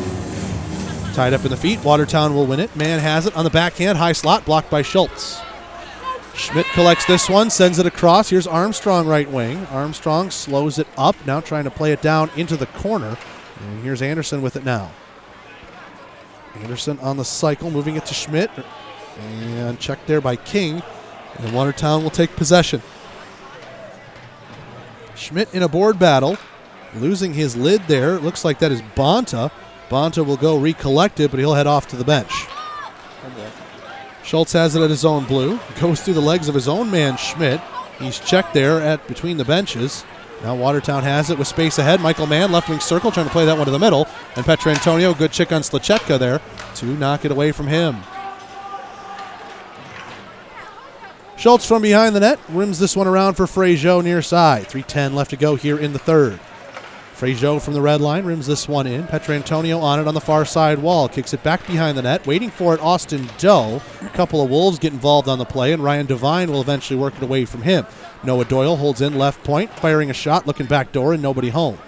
Petrantonio with it in the corner. Rims around for Austin Doe, trying to send it out. Here's Noah Doyle with it left point. Doyle a shot, and a stick save made there by Colgan. Doe with it left circle. He fires one, and he missed wide on the short side. Frazier takes a big check there from Chamelka. He sends it ahead, and Day knocks it out of the air beautifully. He's got it. Fires. Glove save McBurney, and he sticks the rebound away into the far corner. Petrantonio checked there by Chamelka. Loose, and it goes all the way out past the right point as Taylor wasn't covering. 2:23 left to go here in the third. 9-0. Wolves lead it. In this third period, though, it's 0-0. And you could tell the message in the room was just try and win the period. Dragons are still out there looking for one. Krupp gets around one man, left wing circle with it, tries to play it to the middle. He ends up getting his own pass back, intended for Graham.